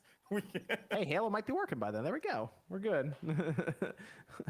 I feel like their showcase, they're going to have a lot of games. I'm just trying to figure out how many of those games are going to be there for this year. It's not showing until June. Probably very few will actually be for 2022. But there's games for 2023 that we have to get updates on. We haven't seen Avowed since the original debut trailer. That is a 2023 game. You didn't really see much of anyways. Yeah, so June is the perfect opportunity to show what Avowed is going to be, surprise people with its direction, and say this game's coming out next year and get people excited. This year, I think we kind of know it's kind of a wash year for Microsoft. They're not in the position to supply 2022 with a lot of new software. 2023 is where you're going to see Microsoft's teams really start releasing more and more software and hit the ground running. Yeah, hopefully. Yep. I think Avowed should be pretty good based on the studio there. But what they had, Contraband? We don't know what that is, right? They just showed a logo for it. Yeah, that's a game. It's 2024, 2025. Yeah. Drugs. So like that's the thing. It's like a lot of interesting sounding games, but it's going to be like middle of the generation before they come out, which it's kind of the way it is for Microsoft. You buy all these studios, and it's going to take them time. But who knows? Maybe when Activision, Blizzard go there and they start doing some interesting stuff, they can be there for the end of the generation. So this show is 90 minutes, right? Oh, so gosh, how much of that is Starfield? I bet Starfield is 20 minutes. I would agree. You know what? Because you bring that up, MVG. Do you think it's a mistake for Microsoft to do a single unified show instead of having it splintered as two events that we saw last year? You have the Microsoft presentation, and then you have Bethesda doing their own thing. By unifying it, it almost feels as though Microsoft wants Starfield to be the star of the show and potentially overshadow what else could be diluting there. other things, aren't they? I mean, the marketing, it looks like it's stuff for Starfield, right? It's like kind of in space and like the light coming around the Xbox logo. And you guys are such Xbox haters, you Nintendrones and Sony ponies. Starfield, though, there were some leaks that came out for it, and it sounds like it's going to be a ridiculously large game. So maybe this is their big game for the year that like takes over the game of the year charts along with Elden Ring and some other stuff. And I mean, this might be it for them. So, although this is going to be that situation of how much do you credit Microsoft because Bethesda's been working on it for so long, but I mean, it comes out under their name. So there you go. What if Starfield gets a new date? No. Okay. So this came up too. They can't miss that. That's too good of a date for them. They'll cut content out or something if they have to do it to get there, and then add it in later. Just like Halo Infinite. Hey, Halo Infinite launched earlier. I just wanted to know what beta 343 was doing. Oh for gosh, 10 years. We can't talk like Halo just comes up constantly with Microsoft. What were they doing for 10 years? Chilling out, relaxing, acting all cool. How many millions? Okay, of dollars? so there was this one rumor that was going around, and it sounds like it's. I mean, Jason Schreier mentioned it was correct. I saw other people mention it too. Apparently, they were like working on a hero shooter. What? And they decided to scrap it and just make what they made with Halo Infinite at some point. So like it was described as like an Overwatch thing. I don't know how much time they actually spent on it, but the fact that they were thinking about that is like, oh man, that could have been ugly for Halo. Oof, that $500 million in 10 years. That's $500 million. Yeah. And Halo Infinite is what I got. Part of that was building the engine, but I don't think that engine's gonna be used for anything else. That's basically the Halo engine. Well, it's a 10-year game, so they'll have plenty of time to. Budget Wi-Fi, god dang. They're gonna run this as long as they can to try to get most of that money back. We'll see. We'll see if that ends up working out. I'm looking forward to Xbox Showcase. The first one announced so far for around E3 time, and I'm curious if anyone else lines up with it. Like, will Nintendo line up around this as well, like they normally would with an E3, or are they just going to say, "Hey, it's late February or it's late June or something"? Or I think they'll. I think they'll try to coincide with that week because I feel like that week's kind of established, and then it'll be put on Summer Games Fest for some reason. Jeff's gonna claim like, that. Hey, I got Nintendo Direct on Summer Games Fest. Come on, he's gonna claim that. Yep, you know what's happening. You know what's happening. Hey, if he's able to get like Doug Bowser on after the directors, hey, then he can put a little bit of a claim there. So he can ask him pre-approved questions and get pre-approved answers. Yes, pretty much. That sounds exciting. I'm looking forward to Xbox Showcase and looking forward to see if we get a bunch of conferences all around that. Square gonna do one, and then Capcom maybe. That'd be fun, right? Take the year off to Capcom. You should learn your lesson from last year. Hey, they need to show RE4 eventually. That's true. Got to show RE4. Well, you can always partner with Microsoft or Sony to do That's that. true. Sony would be the likely one. They never did the DLC for RE8, did they? No, not yet. Probably this year, right? Wasn't that the whole point of their thing for last year at E3? All they did was say we're doing it, and it was like, all right. Well, that's the thing with RE8 is you have DLC for like the single player, but then you have where the hell's RE-verse? But then you have RE-verse, which was in beta before it came out, and then they just kind of said that thing. They forgot about it. They were like, "What? Huh? Ghetto as hell." Wasn't good. Yeah. Evan, we have a Discord question over there. Is it possible to get some puppets on Spawncast like Arlo? We keep this keeps coming up like year over year. It's the logistics of it, of having someone someone sitting on a podcast for 2 hours trying to lip sync to like a puppet. Like it's no. I mean, he could just turn his camera off. And that'd probably be the best way. That's what we kept bringing up. Just do a little picture. Can they make like an Arlo VTuber? Yeah, I don't think it's that none of us are open to it. I think it's more on the creator themselves and wanting to sit that's through a lot of 2 work. hours of that is a lot of work of puppeteering. We can pop on his camera here and there. I think it's a good idea, Sean. Just like remember those puppets we looked at, Evan? That's why he don't come on. Those horrifying puppets. Those horrifying puppets for Nate. For when Nate does his puppet reveal. Some puppets for me. Let's become a VTuber. Let's do it. They're all from Sean every week. wish.com. Oh my gosh. Let's go to the super chats here. Liam asks, is Ubisoft actually being bought? Maybe. They might be. I feel like it's gonna be a boring purchase though. Like, I think people are picturing some crazy stuff happening, like Sony's gonna come in and pick them up, or They were bought Microsoft. by I Ted. think it's just gonna be like a private equity firm or something that no one's heard of, and be like, all right, I guess. And It's me. They're just looking for the money. They want the bag. Saudi now. Prince. Maybe. They just want the bag now, and they can move on. So I don't think it's going to be that kind of announcement that people are looking for.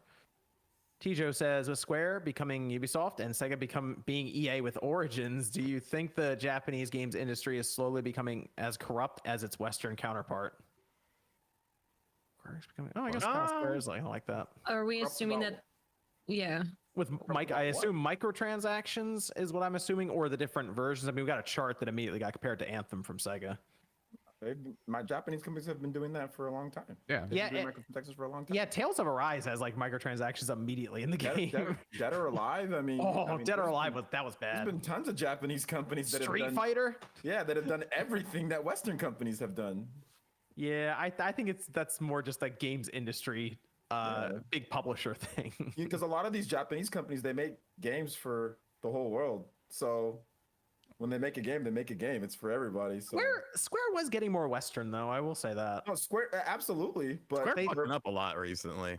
But their practices in terms of certain stuff, like I mean, what they've done with certain things, like with Final Fantasy. I mean, they've done this before. You know, They mentioned they want to try to develop for the West, but I think they're looking more eastward now too. Square. So we'll see. Hey, Final Fantasy 16. It's coming up. Let me have. As you're saying, Spawncast is something I look forward to every weekend. Thank you all for everything you do and keep up the amazing work. Paleo says, I went to the grand opening of the limited run store today since it's near me and met the creators of Shantae. VG, you were there? They were super nice. The Bosons were there. I was not there. Are they any game creators you've met or want to meet? I met MVG. He's right there. Any game creators? I mean, everyone's just going to say, I want to meet Miyamoto. I've met Suda51. Really? I've met Gabe What are we going to Newell, talk I've about? I met a lot of the guys from Splashdown. I'm sure so you that come up was with something, Sean. he might get you out of that building real quick. I think I'm at this point where it's like I'm starting to genuinely believe like don't meet your heroes kind of thing. I think I'm starting to get more and more like that as we hear about more and more stories. So I've been like that. I want to meet you guys there. Yes, I'm actually more excited to meet. I'm safe to meet. I'm more excited to meet MVG and Nate and Alden than I would be excited to meet Click than a celebrity or a game developer outside. Like, I'm more excited to meet people that actually would invest in me and spend their time with me than just random people I don't know. You know? You come on out to Too Many Games this June, and you can meet me. I will be there. Everyone watching, come on out. Hashtag ad. Maybe we'll get Nate out there and we can finally see what he looks like. Probably not. Oh, Nate. What? I met Cliffy B. It was actually at PAX East. I was playing Gears of War 3 multiplayer. And as I'm playing it, Hip Hop Gamer is behind me. And he starts yelling. He's like, yo, what the fuck? I'm like, what is happening? I'm like, Gerard, what are you doing? Cliffy B's behind us with his wife, and they start hugging and shit. So I'm like, hip hop. Like, dude, I'm trying to play this multiplayer against all these people and like kick some ass. And Cliffy B, we talked about some like random shit because he's from Boston. And then later on that day, I was in the hotel elevator. I was going up to my room, and what was the dude who worked on Gears of War post Cliffy B and everything? I can't think of his name right now. Rod Ferguson. Yes, Rod Ferguson was in the elevator with an airline pilot, and a bunch of like teenagers come in and they're like, "Oh, you're the dude who makes Gears of War." He's like, "Yeah." He's like, and the pilot in the elevator has a face. I'm like, "What the fuck did I just get myself into?" He just wanted to get off the elevator because they'll have all these nerds like losing their minds to be talking to him. And finally they get off, so they go to PAX East, and I'm just sitting there. I'm like, I know who you are. I'm like, I just don't care. Oh man. Like, you're a developer. You're a normal person. Yeah, I mean they're all humans. I think putting them up on pedestals can get tricky for sure. It sounded like a fever dream for a minute there. That was MTS says, do you consider Wind Waker an open world game? If not, does the GameCube have any open world games? Yes, True Crime Streets of LA. Gosh, true. Yeah, I don't True Crime Streets in New York. Why'd you laugh? It's an open world game. It is. Yeah, it is. It is. Am I wrong? Narc didn't come out on GameCube though. What is it? I mean, okay, so I think what would Wind Waker be considered more of an open world if it had more like side quests outside of the main story? Because for the most part, a lot of the quests in Wind Waker progress as you go through the story. There's not like you can't just kind of go anywhere and do anything because it all is locked behind progression. So while you can explore and go do different islands, you do need certain weapon. I don't know. I just feel like when you have the ability to go anywhere at any time, that's much more of an open world definition to me. But it was very explorative at the time, you know. So well, yeah, I can see why people would think that. You almost kind of sail in the water. That was actually Simpsons Hit and Run. Oh yeah, that's a good one. Yeah. Yep. I actually was playing that earlier today. Actually, was it? What about that Smuggler's Run game? Wasn't that like? I was playing on the Game Boy Advance. Oh yeah, Smuggler's Run. I mean, Animal Crossing maybe. What? It's a tiny world. Open world. I mean, it's open. That's it. Fine, Is but open. it's open. Wouldn't that be more of a simulator though? Like a It's, villager it's simulator? a terrarium game. Yeah, something like that. Spyro says, whatever happened to WB Super Smash Bros? That's still coming. They had a beta just the other day. Yeah, that's this year, later this year, right? Yeah. Tijo says, do you guys think it's ridiculous that Sega decided now was the time to DRM 4 Sonic games that didn't in a million years need protecting? Yes. Yeah, that Origins collection is whew. Xbox lost PlayStation 1. Hey. Says, you Nintendo Xbox shills hating on Sony already. Are you fucking on crack cocaine? Get off the fucking meth before watching the show. I thought we all hated Xbox. To be fair, they made the donation before we got into the main topic. So it's a preemptive one. Yeah, it was a preemptive. We hate preemptive fire. Tijo says, MVG, why do modern emulators like Simu not emulate things like system menus or initial setup? I think mainly because they just want to get games working. I think that's always been the focus. Like, I know our PS3 just got like the PlayStation 3 UI running. Yeah, the cross media bar. That was a big really deal too. Cool, but like, it's cool to mess around with, but there's really no practical use for it, I guess. Oh, that's but true. I think yeah, the focus is always just get the games working. Sure.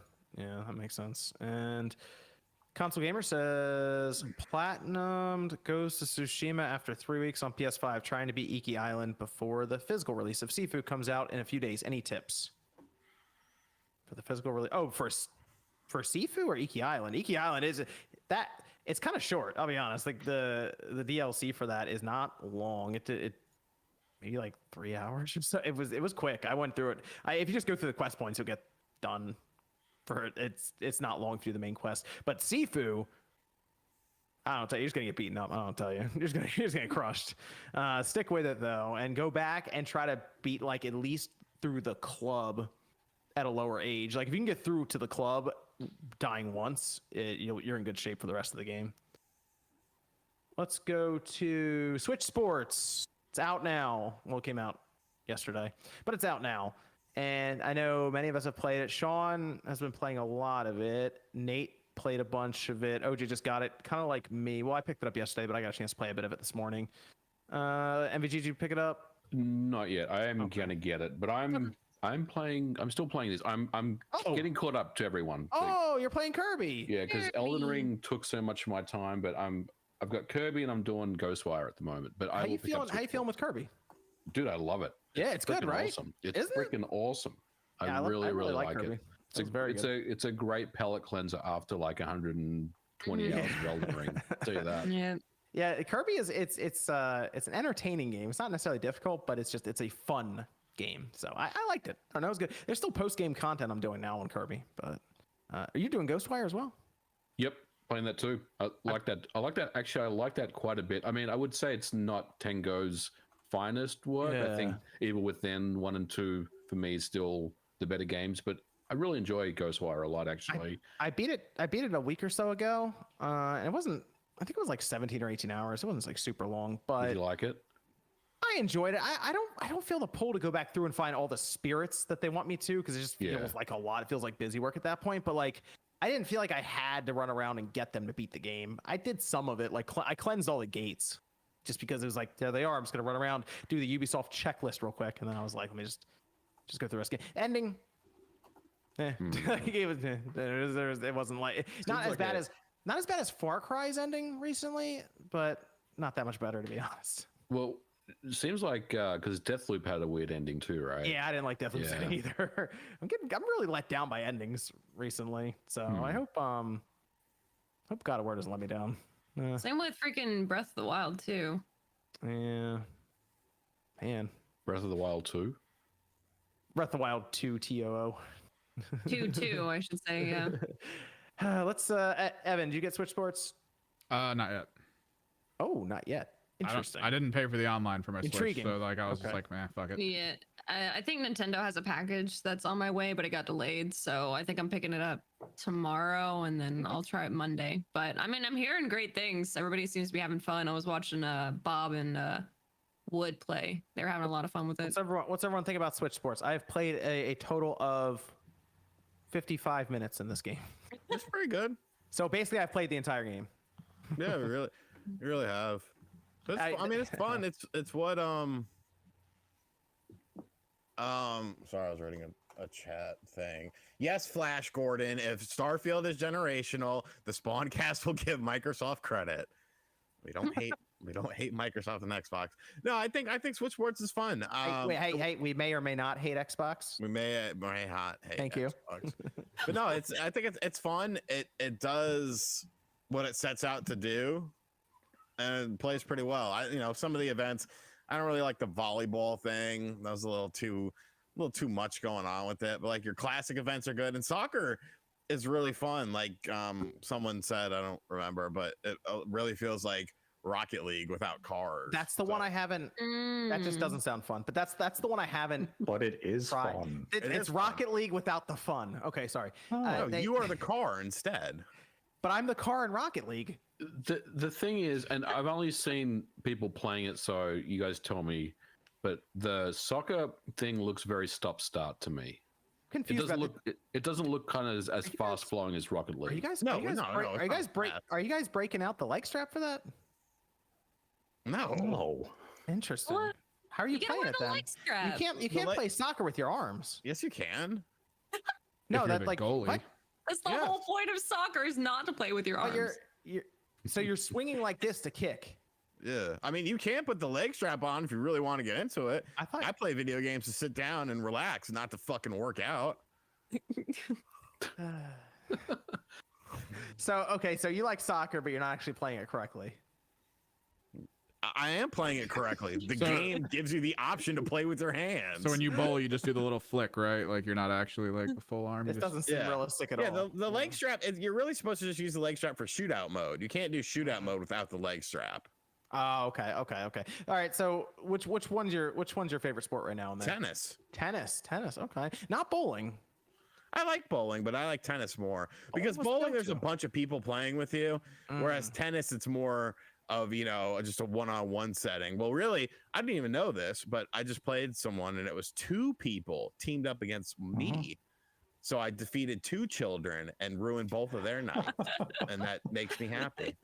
You just want them to know it's you beating them, like just looking straight at them with the dead eye from your character and just smashing the ball on them. Yeah, okay, got it. Do you play badminton? I did. It's all right. I don't like it. It's like tennis without bouncing, so it's kind of tennis. I like. It's bowling, slow I like. tennis. Badminton, I don't like because I feel like I should be swinging like this, but then it's like no, swing overhead, and it just How you play badminton? It's literally overhead. Yeah, but it just I don't know. It seems strange. So you're not playing badminton the way you really play badminton. Yeah. Oh no! When I would play badminton at in back in the day in like gym class and all that, we were all on the tennis team, right? So we wouldn't swing like this. I would just full on baseball just swing crush it, and I would just hit people completely with it. Like we just hit people with the little birdie. Like there was no spiking to the ground. There was hit in the face. The shuttlecock. So we were only allowed to play that one time, and then they were like, "Yeah, we're not doing this."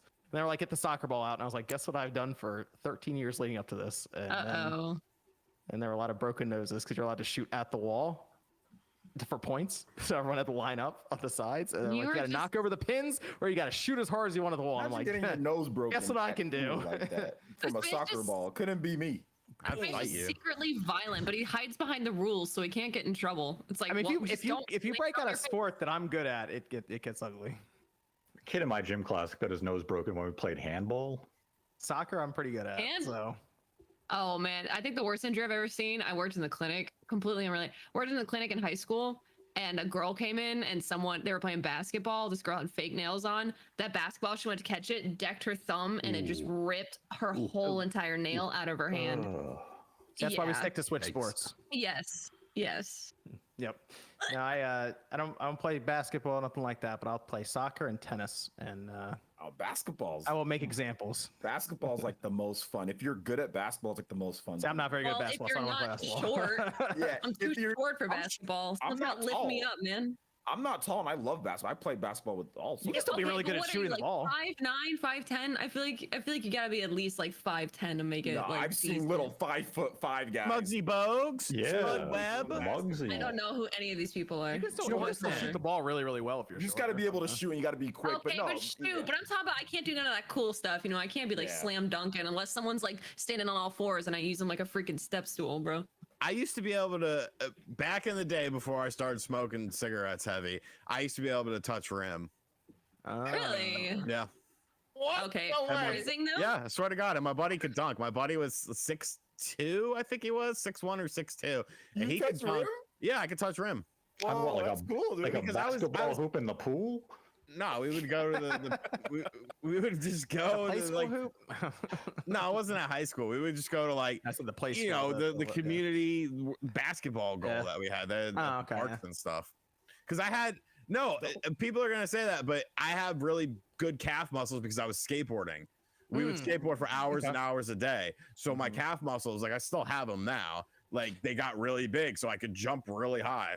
See, I feel like Sean would be the one to break the skateboard out and do all kinds of crazy stuff. So he's basically So saying he's a you can't. skateboarder. You don't touch any rim now. Is what you're saying. Oh no, I'll touch rim. You can still touch rim now. Is this about to get dark? What are you about to say? Bring the Say, we'll test that when we go to the convention because I can There still you go. touch rim. So we'll test that. Oh no, I mean I cannot do it now. I'm sure. Oh, okay. I thought you were. He's not talking about that rim, OJ. He's not talking about that rim. Oh, okay. I know. So You're talking about different. Switch Sports. Looking You at went someone's online with it, Sean. frickin' dinner. You went online with it. Tell me about the online. Are you unlocking stuff? What's happening here? Yeah, you unlock different cosmetics for your character because the character creation is dookie. I noticed that there was like 5 hairstyles. It was like very basic. You unlock more. You can have like your eyes look really tired or like really alive. That's kind of it. Yeah. Okay. But okay. even how you unlock it though is kind of like randomized. Yeah. I wasn't unlocking anything playing offline. No, you have. No, you do it. You play it on the online, and then they give you like a picture of what you're gonna unlock, and there's like different things on the picture, and then it's like a roulette wheel, and it picks one of the items, and you get that. It's like Gran Turismo where I get like the small little tiny coins every time. Yep, that's me. Okay. I finally just got the beard. No, there's a beard from the. There's only a chin No, strap. it's a full beard. Yeah, I don't have the full beard. Did you get the beanie hat? Yes. I'm looking at this game and I understand why it's $40. It's basically just it's not like a port of Wii Sports, but it is close. It is close to just being the idea of Wii Sports on the Switch now with online features, and that's probably fine. People seem okay with it. I mean, that's what it set out to do. Yeah, that's all it really was. It Yeah. showed us the games. I don't know if people were expecting any surprises or anything out of left field, but it seems pretty straightforward. The online seems to work from what everyone's saying online. Like it's not like clunky The one thing that I'd say about the online is that when you're playing bowling, since there's so many people, it's laggy as hell. Like I don't know if you guys had that issue, but I had you can still do your motion and it'll go, but like your character is just like since there's so many people there, everything else works fine. Like tennis works perfect for the most part. Everything's good, but interesting is bowling. Yeah, bowling. There's like so many people there. It definitely lags at the beginning. Okay. Like your character does, but you can still bowl perfectly fine. I mean, I beat everybody's, but I got first place. My first one. The motion sensing seem all right now. Yeah. Okay. Surprisingly. I saw some people having trouble with tennis, but I had a little bit of some weirdness happening, but nothing too crazy. Badminton was interesting because you got to point it at the screen and press the button, I guess, to tell it like where your level is for like your neutral point is. But otherwise, I don't have any issues with that. But tennis it seems to lose it sometimes, then it comes right back. Is there good local co-op at all? Yes. Oh yeah. I was playing fine with like the kids. Yeah, there were no issue. Like they were. You just fire it up and go. There's some different modes. Like shootout mode is only for local. In bowling, you can have it so that like there's obstacles that are in your way, so you got to like bowl around them or use them to your advantage and stuff. I mean, it's not a super deep game. I don't think it's a game that'll have great legs, but I do think it does sort of recapture that Wii Sports spirit. Is it needed in 2022? Who's to say? But yeah, it's decent. I think it's gonna do well though. Like I think people are gonna buy it. It's gonna have that casual appeal, and it'll probably sell Switches too like especially around the holiday season when people realize that bowling is on the Switch now. And Sean, you brought up something they could do with the game and the Switch. at Christmas time. Oh yeah, bundle it together. I think that's freaking genius because I mean, just bundle it with the Switch, $299.99 out the door, digital copy because God forbid you get some. That should be the Black Friday deal. That should be the Black Friday deal, man. Yeah, like, just do that. or one of them. I think this is going to do extremely well based off of, like I said, what I'm seeing and just based the fact that it's 40. And people just remember Nintendo's like Switch Sports or Wii Sports. So I think it's going to do incredibly well. Yeah, I think it's gonna be like that Ring Fit Adventure. It's gonna be like that where all of a sudden we look over and it's like 10 million. Yeah. So nobody thought Ring Fit was going to do that well after, because the Wii U's version of it, but they thought that era was over. Yeah. The Wii Fit board. That's cool. I don't know if we'll ever see an 80 million seller like Wii Sports again, but not that good. But I mean, I wouldn't be shocked if they packaged it in at some point. What would be awesome for this is if they added an archery mode in Switch, but you use the Ring Fit resistance ring. Ooh, as that'd the be bow. cool. That's cool. Yeah, that'd be cool. I'd like that. I think I do that. What are the things that are leaked? I know dodgeball was found in the code. I think it was dodgeball and basketball. When are we getting golf though? It's probably gonna be a month later. Late summer. I think it's late summer, early fall for golf. I hope if they add games, they also add like unlockables as well. Just keep doing that, piling stuff in there, just to keep unlocking with the stuff. Especially with golf, think of all the outfits and stuff they give you in golf. So, well, the thing with the unlock puffy pants, it says like there's like time to unlock the stuff. So I'm guessing they're gonna rotate because they can only unlock certain things for like a certain amount of days. So I'm guessing they're gonna rotate it with new stuff. They're about to do stuff like that better than Halo. Man, watch them just keep updating over and over and over again while we're waiting for like the next season. I don't know. It seems pretty standard. Seems about what we expected it to be. So there you go. If you want to do bowling and stuff, Switch Sports, $40. It was 50 actually when I bought it. But that was with the leg strap. Are you guys going to play it next week, or are you guys going to be done with this? We're going to play it right now. We'll probably play it for a video. I'll pick it up next week. I'm gonna be real. We're gonna play it for a video. My racing cockpit and Wreckfest have been my jam. Amazing. Wreckfest? So much fun. They gave that away with PlayStation Plus, I think, like that's what I had years ago or whatever. Well, yeah, I didn't have it then, so I got it for $15, and I got the PS5 upgrade was an additional 10 because it was on sale. I got it for all you had to do was 25. turn your PlayStation 5 on last May, and you would have got it on PlayStation Plus. What was there? I didn't turn it on until fucking Ratchet came out in June. But you got it in November. He played Demon Souls for like an hour. Spider-Man and Miles Morales. I played Demon Souls for an hour, and I was like, all right, bring on Ratchet, boys. Sean may or may not hate the PlayStation 5. No, but Wreckfest with a wheel in a cockpit is just stupid fun. Like, it's so much. The soundtrack is abysmal crap. It's like, all right, let's get every Wars. Like when you type in 3 Days Grace into YouTube Music, and then it puts up like similar artists, it's like there's your soundtrack for it. And I'm just like, oh my god. So I turn the music off and just jam. But yeah, it's awesome.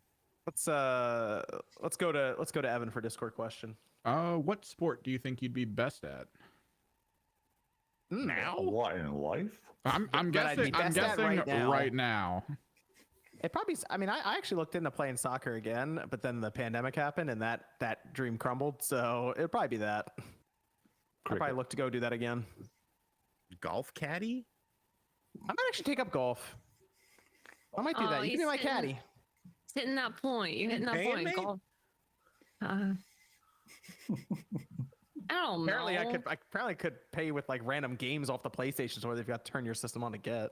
I once flipped a golf cart with my dad in it. He was not very happy. How did you do this? Flip that golf cart. It's actually not hard. Yeah, we were playing at the. He was playing. I was just driving around in the golf cart. I was like, I think 13, maybe 12, and we were playing. And this one hole was like a huge hill. And so he was like, all right, go slow down the hill. I was like, yeah, whatever. And so I was going as fast as I could, and it started picking up speed going down the hill. And like it had like curbs on the side of it. And so I nicked one of the curbs and I overcorrected and I just went straight into it and it flipped over on the side. It landed on his side pretty much. And I was like, I'm sorry. He was like, get the fuck away from the thing. I was like, I'm sorry. He wasn't very happy with it. All of his friends, we were there with like some of his. Oh man, they watched that happen. Yeah. Oh, Good times.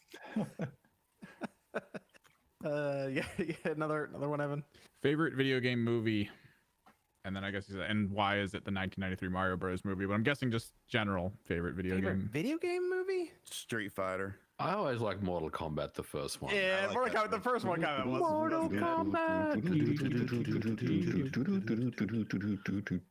It was like cheesy fun. Yeah, you can still Street watch Fighter, it now baby. and just. I like Street Fighter's good too. Street Fighter. Roll Street Julius Fighter's made the terrible. movie.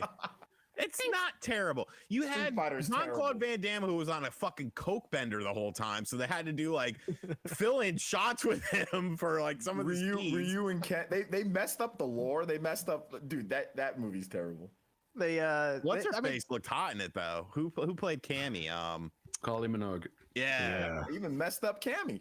No. Did you watch the new Mortal Kombat movie? I like it. Yeah, I thought the new one was all right. Yeah, pretty good. Did you guys see Sonic 2? I thought that was pretty good. I haven't seen it yet. Sonic 2. I haven't seen Sonic 2. I saw like the first Sonic. one. I'm waiting for the second one. I think that's going to show up in like streaming at one some was point. I thought it was pretty good. I really Oh, yeah, liked I saw Knuckles. it in theaters. It was all right. Yeah, I liked Yeah. it. What about the Doom movie? Okay. What about? Wait, Dune or June? Doom. Dude. With The Rock. Or what about Dune? With the seminal idea of doing a first-person movie for a little bit. Hey, that first person sequence at the end was Oh. kind of cool. That was the best part of the movie. Gosh. Let's go over to PlayStation. Well, Got here some- comes the PlayStation hate. May or may not hate PlayStation. I don't know. We'll see. We did have some information come out about this PlayStation Plus premium tier, which we should be finding out a list about those retro games here soon. It's coming out in less than a month, the service. But we found out one of the perks is going to be game trials, and it was a bit interesting the way this went down because it seemed like developers were notified of it, and then they found out that they wouldn't necessarily have to create the demo. It would be a trial that Sony would do. Like PlayStation will look at your game and give out 2 hours of it, I guess, or they'll formulate a plan for your specific game when it comes to a demo of 2 hours. And this seemed to get a lot of opinions from people online, mostly because, well, obviously the game trials are behind a paywall, so that was a whole thing there. But then it comes down to if developers would like this. And I was actually curious, MVG, if you developed a game and you already, like right now, you're already set up. You're like, I'm going to put this on PlayStation, and you've been developing and you're looking to, because you got to submit it and do all this stuff with Sony, right? After you get to a certain point. And now you're hearing that, let's say your game is going to be above $34. That's the cutoff, apparently. They would have access to your game for 2 hours. Mm-hmm. And you don't get a cut of the premium price. Yeah, it would be. I mean, it's more work for the developer, you know, in that scenario, right? Like they would have to prepare a specific build that had some kind of time limit thing around it.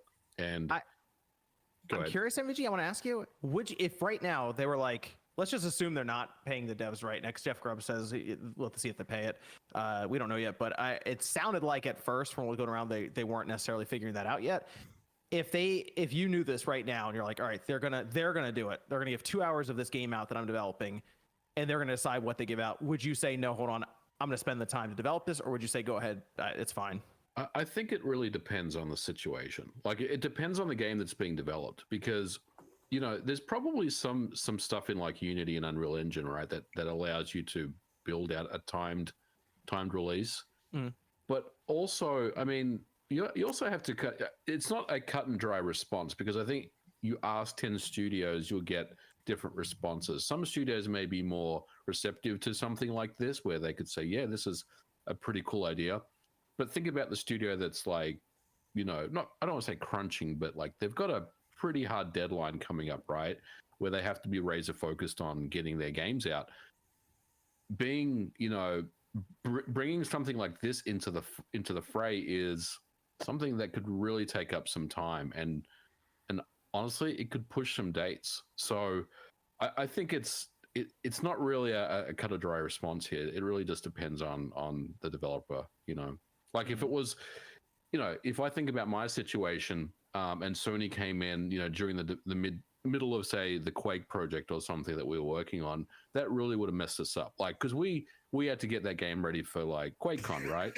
that would have just completely messed up our timeline. So it really does depend. Read it. What am I missing? MBG, look at the super chat, buddy. Stop pretending. This is from Xbox Lost PlayStation 1. Stop pretending MVG is a dev. Dude makes trash indie games and ports old games. Sony store is handling demos. Oh, handling demos, not devs.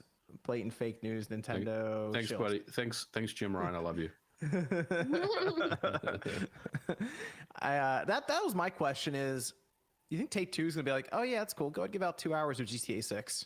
Right. But I also remember the days of Xbox Live Arcade where everything was a trial and then you like paid some money and then you could unlock the game. I wonder if they make it in something along those lines where it's like just a trial or a timed thing, and then you can kind of unlock the same version of the game somehow. Yeah, it's once again, it comes back to us just still trying to figure out how this is going to work, and we're less than a month out. It seems like once we sign up in June, are all of these games going forward just going to have a little button next to it that we press? And we're like, I'm going to try 2 hours of this new game that just came out immediately. Like that's it, just 2 hours here. Hogwarts Legacy comes out. Oh, I'm gonna try 2 hours of this. Saints Row comes out. I'm gonna try 2 hours of this. It's just that easy. You don't have to Steam. You have to buy it at least, and then you can refund it. In this case, you're just pressing buttons and trying it out. Well, I think one of the details that came out after the fact was that third parties had not been briefed on this, and it was something that.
Good evening and welcome to Have a Seat with Chris Hansen. I'm Chris Hansen.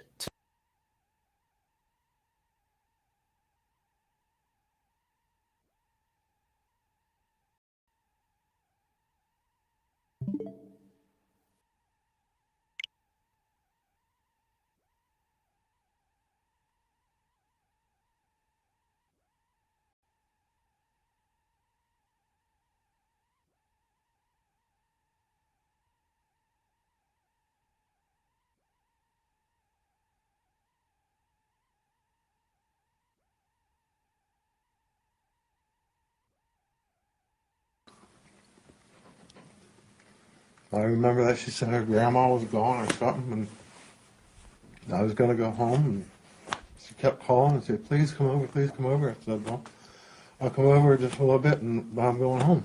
That's it. And what did you talk about online with Destiny?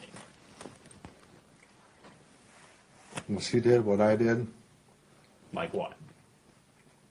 I don't remember the conversations. Did you talk about sex? Generally speaking, she said, can we take a shower together? And I don't know. Didn't say yes or no or anything. When did you start talking to her? Gosh, I don't remember. A few days ago, something like that. A few days ago. Last week or something. And what do you do for a living? Work at Right Pat. What do you do at Right Pat? Finance. In finance. Mhm. Now, the only problem with your story is that I have the transcript of your conversation. So I know exactly what you said to her Mhm. and when you said it. Mhm.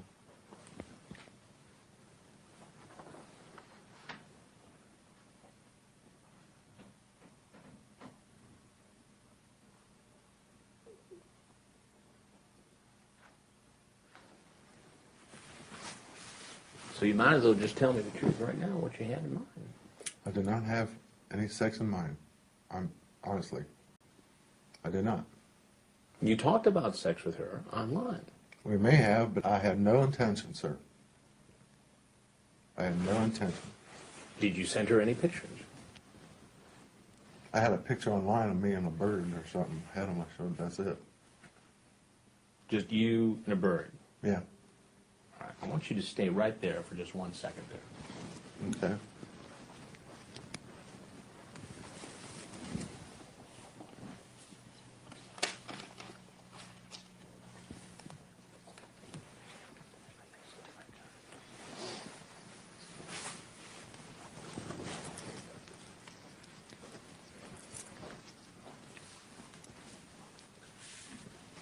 So that's the picture you sent?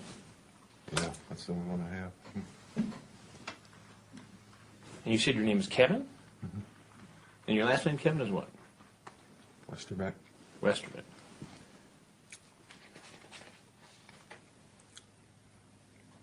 Now, Kevin, you've had some contact with the law before.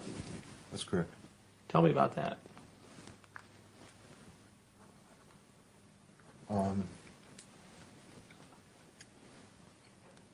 I'm currently with Montgomery County case.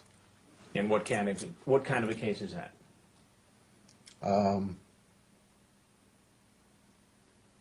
This child, it was a child, I forget what it is. Child solicitation? No. Oh, that one. Oh, yeah, in Fairborn. In Fairborn. Yeah. And why don't you tell me what you did, Kevin? I didn't do anything. What were you accused of doing?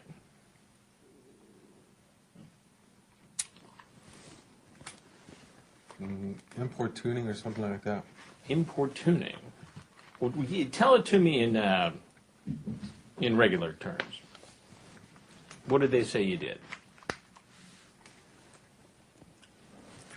They said I came out to meet some girl, I guess.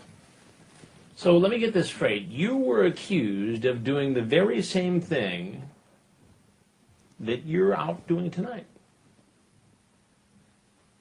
I had no intention of this. All right, let's go back to the other case for a minute. You pleaded guilty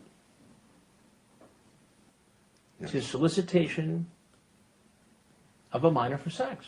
It was a plea. It was a plea. Right. You pleaded guilty. Correct. And you got sentenced for that plea, correct? That's correct. 11 months. Correct. In fact, next week, on Thursday, you have to go to court. Correct. And they're going to decide whether or not you're going to become a registered sex offender. Yes. And then you're going to go to prison. Correct. What then are you doing in this house? Less than a week before you're supposed to be in court and go to prison for doing the very same thing. Stupidity, because I didn't expect this to be like that. So what, it's my fault? No, it's not your fault. I'm not saying that.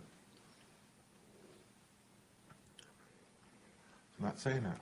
And I said, I didn't want to come over, and she said, please, well, go say hi, and go home. That's all I was going to do. I was going home the first time she called. You're going home. Yep, turned around and went home.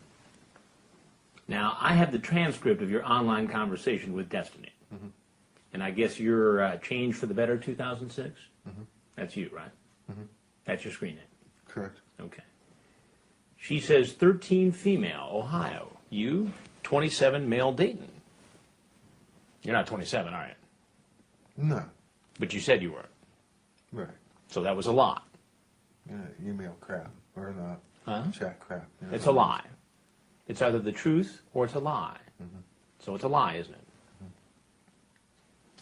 You talk about what you do at the Air Force Base at Wright-Patterson. You work in finance.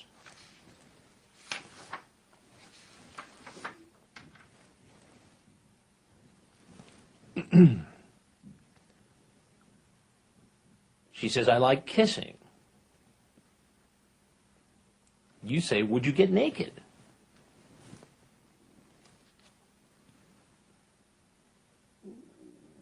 I just don't want to get cold, she says. You say, have sex? Now, a moment ago, you told me this wasn't a sexually oriented conversation. That was a lie, too, wasn't it? I was just talking. Just talking.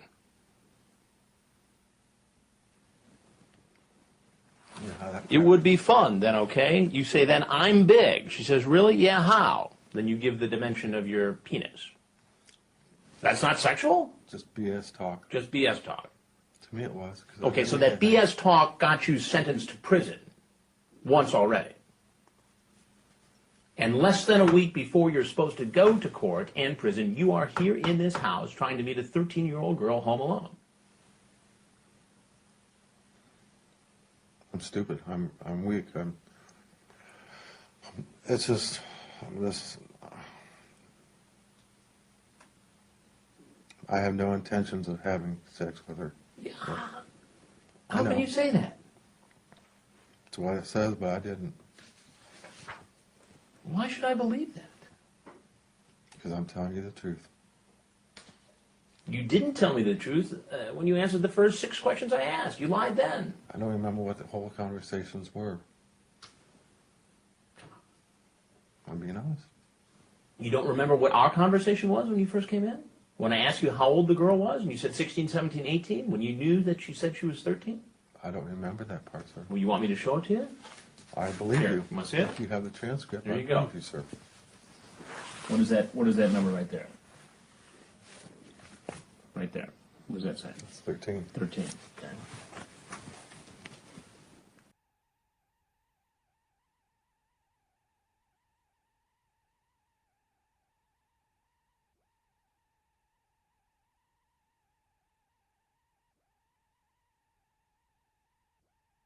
Smile Direct Club. Smile Direct Club.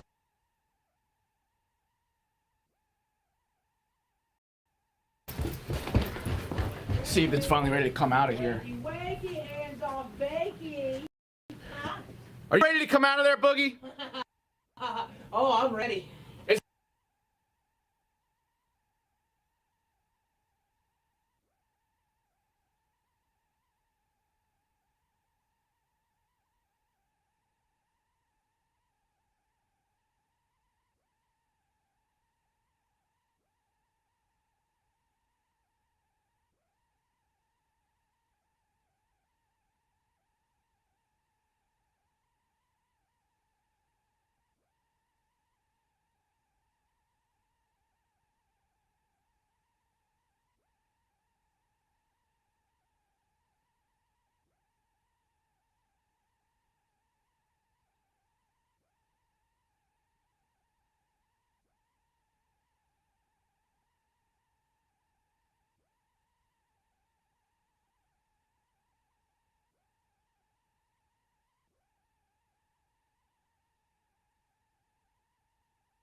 The door unlocked, dude? Oh, the door's unlocked. Get out of there, bro. Hey, Yo, what's up?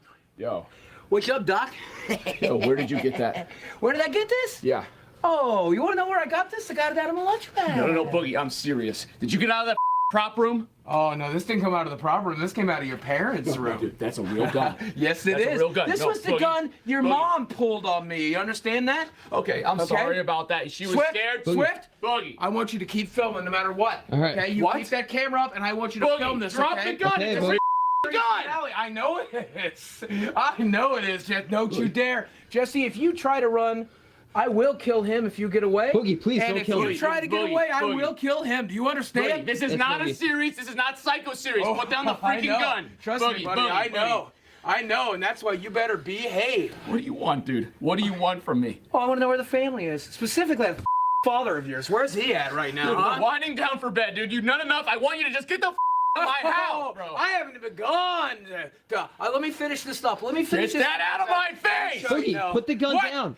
I swear to God, if you move towards me, if you walk, I will shoot you both. Do you understand? And then I'll put a bullet in my head. Do you understand? Only one person here has to die, okay? Nobody's dying! Yes, listen to me, Jesse. Let's just see how it plays out, okay? Maybe you're right. Maybe I'll give it up. Let's go find Dad. Dude, he's upstairs in the living room. Bro, I Listen swear to to me. God, if you move point more that than a gun, foot away if you from point me- that gun at my dad, you understand? Get that off of me, dude. I understand, Jesse. Trust me, I understand. Now, if you try to move, if you try to go too fast, because you know I'm slow, I will kill him if you get away. I gotta put this camera down, Boogie. No! Swift, you film! You film! I swear to God, I'll put a bullet in his head the moment that camera touches the ground. Trust me, if you know my dad at all, if you go in there yelling, just calm, just relax, bro. He's not the only psycho, Jesse. Whatever He's you not want, the only psycho. Whatever okay? you want from him, Uh-huh. I'll make sure, okay? You relax, okay? Oh, I'm gonna get what I want, buddy. Trust me, I'm gonna get what I want. If you gave me what I wanted when I got here, Stop it wouldn't be a yelling. problem. Stop yelling. If he hears your voice, he's gonna... All right. Nice and quiet. Nice and calm. I don't want you getting away. Nice and slow. Nice and slow. So he doesn't see you. If you try to run, he dies. Do you understand? Do you understand? Dad, Get the camera off no, me. no, we have a bigger problem. No, I just want I'm to talk to relaxing. you. No, Dad, he's still in here. He's still in here. What's he doing in my house? Dad, no, he's got the dad. Hey, Jeff. Yo, you got my gun. Yeah, this is the one that was in your drawer. This is the one your wife tried to pull on me earlier. I found it. What are you, freaking crazy? Yo, Boogie, relax. Oh, I'm not crazy. I'm not psycho. You're the psycho. You're the one who never believed in the psycho. Just calm You down, never believed please. in me. I'm not gonna calm down. You know why? You have to You're a calm down. terrible You're in my father. house. You know, this is my house right now, okay? I own this place. You had no right to kick me out. What do you mean you own this place? Because right now this gun says I do. I don't care Look, about that relax, Jesse, don't make me do it. I swear to God, I'll kill you both. Please put the gun Listen down. to me, Jeff. You failed me. Do you understand that? What do you mean I failed You didn't believe in me when I wanted to become a pro video game player. You didn't believe in me when I wanted to be a pro YouTuber. You didn't even believe in a psychographic novel. You believe in nothing. You stand for nothing. What are Oh, you man, going through? You are you nothing. crazy? Buddy, stop pointing the You're a crazy one, okay? And Jesse? What does he think? What? He thinks he's you? I don't know what's going on with him. That was a series. That was years ago. He's right, Boogie. That's the past. Leave it behind. That maybe that was, but it should be right now. You should have never ended the series. You should have never wrapped it up, okay? It's your fault. It wasn't This real. is your fault. It's real to me. And you're pointing a real gun at us, dude. No. This that's is a real your trigger. fault. What? You caused this. We knew the crazy fans would come here. You're gonna We believe created this with a book, too. I didn't do anything with a book, Dad. I'm trying to help people with a book. You're trying to help me. You couldn't create. I'm tired of listening to you squabble. You know? But Jesse, the old man's got a point. No, he doesn't. Yeah, this is your fault. Yeah, I wouldn't be holding this gun right now if when I got here, when I arrived on your doorstep, you had just given me what I asked for and my graphic novel. You got what you asked for, you dumb. Except, you know what? Where's my name? It should be on the cover. Where's my character? I wrote that script, word for No, word. you didn't write, bro. You didn't write. That's my source material. You didn't have any right to make a script of a My Psycho Family. Bull. Your psycho It's family. my series that I executed. Shut the f*** up. 700. Shut the f*** up and listen to me. You relax. To you, it's a story. To me, to the juggies, that's real life. Do you understand? You pretend your father's a piece of when he's actually a loving dad? My dad was an actual piece of Put the gun down, please! Oh, shut up, Jeff. I'm getting sick of your too. So, how are we going to resolve this? I feel for you, man. I feel for you, dude. I understand, but that's why I made the series for people like you, dude. No, you made it to capitalize on us. The same way you stole the book from me, you stole my life. Stop pointing that gun. You're gonna kill Willy Wonka, bro? Yeah. You're gonna kill your hero? Well, where's my chocolate? I thought I was your idol, man. Right now, you're nothing more than a disappointment. You know what you are? You're a friend. No, because I credited you. No, you didn't. I did. No, when you locked me in your attic and you wrote that script, I actually loved it. And I swear to you, dude, I made a book with your name in it. I just read the book. I read the whole thing. Okay, it's yours. I copied the second series off Waffle Phone. I saw Angry Grandpa and I copied off those videos. I saw Francis. I made those videos based off your life. Well, I'm glad to hear you finally admit it. And I made a book. Thank you. I made a book for people like you, dude. And I made it for fans. I know my dad might not understand that all the way. But I made it for people like you, and I swear there's a book with your name on it, man. Where? I was going to give it to you. Where? This is more stories from the creator. You can't talk your way out of this. I have a hardcover, and I also, there's one in the safe. There's one in the safe. That's where the money was. No, I watched the series. I don't believe it. It is a real safe. We use the safe. And that's where you put this magic book? Because I wasn't... What am I supposed to do? Shoot him and then go find him? No, shoot you? I wasn't sure what to do with it. I buried it from the public because I was ashamed that it wasn't my original creation, bro. But it's in there. Horse Horse I'm serious, bro. Yeah, well, maybe I'll go check it when I'm done here. No. What do you think about that? No, dude. Please, leave me and my dad alone. Just put the gun down, please. You know what? Jeff, I ought to solve this problem for you. I ought to take away your #1 source of grief right here. What do you think about that? Don't take him. Take me. No, I don't know. Which one? Maybe both. Maybe all three of you, Swift. What do you think? Please just put the gun down. Calm down. Just put the gun down. You're getting what you want. Oh, I'm not. And it's your fault, Jesse. I'll never get what I want, and it's your fault. What are you gonna do? You might think you're the psycho kid. They're gonna try you as a adult. Oh no, you know what? Because they'll never find me. I know how this goes. I'm not gonna hide in the woods. I'm not gonna hide in the RV. I won't run to Uncle Larry. You know where I'm going? Do you know where I'm going, old man? What about you, Jesse? Back to Arkansas. Get the out of my house. I'm going to Switzerland. Oh my God. That's where I'll be safe, right? Dude, you belong there. Yeah. Don't. Sounds great. Don't. Be rid of you. Don't. This is your fault, Jesse. This is your last chance. You got a chance to say something for the world to see. 1 million+ views. This is going viral. What do you have to say?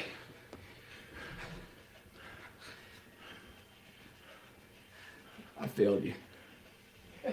No, I failed you as a creator. I know it could have been better. I never should have made that dang series. Look what it made you. Look what it made me? The series? The series, Jesse? You think it made me this way? Jesse, no. You!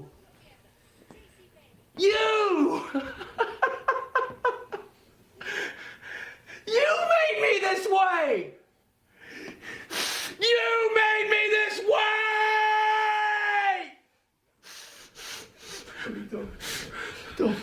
Don't. Oh God! Oh God! Jesus Christ, Boogie! Don't you move, it's fully loaded. You take care of your son. You take Swift. Boogie, get the out of You need here! to be a paramedic right now. You need to take care of him, okay? Boogie, All right? get the out of Get here! out of my house! Come after me, I will kill you. I swear to God, Jeff. Don't you move! Don't you move, Jeff! I swear to God. I swear to God.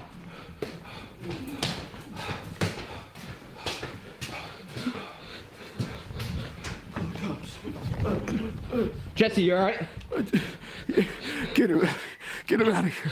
Find out where he's going. Get him the out of here. Get him out.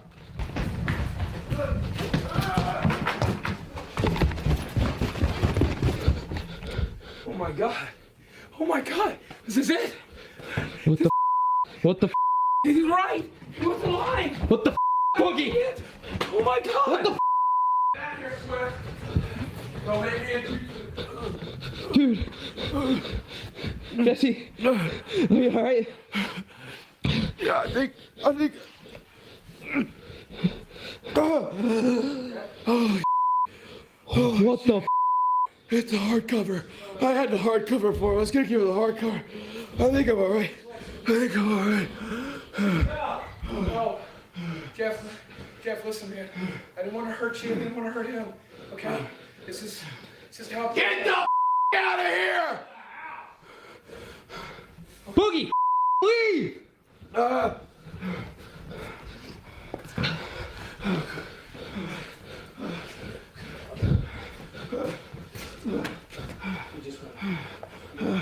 He's leaving. He's leaving, Dad. I think he's.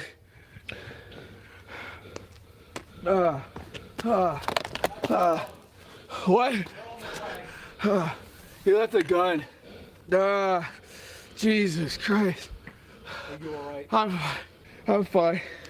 I had a book. I had the book. I think he's taking. I think he's taking a car. I think he's taking your car, bro. Oh! Ah! Ah!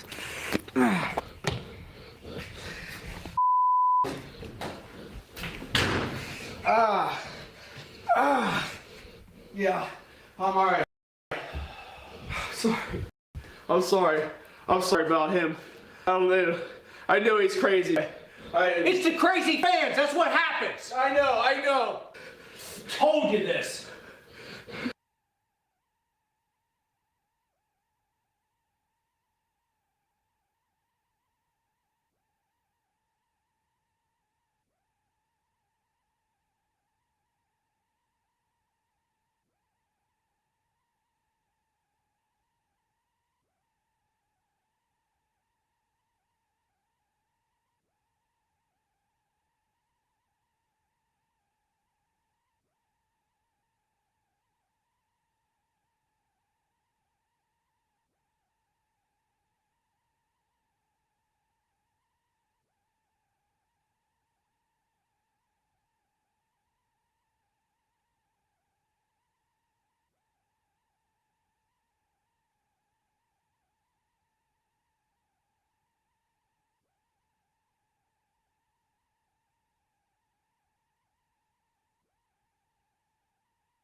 Bye.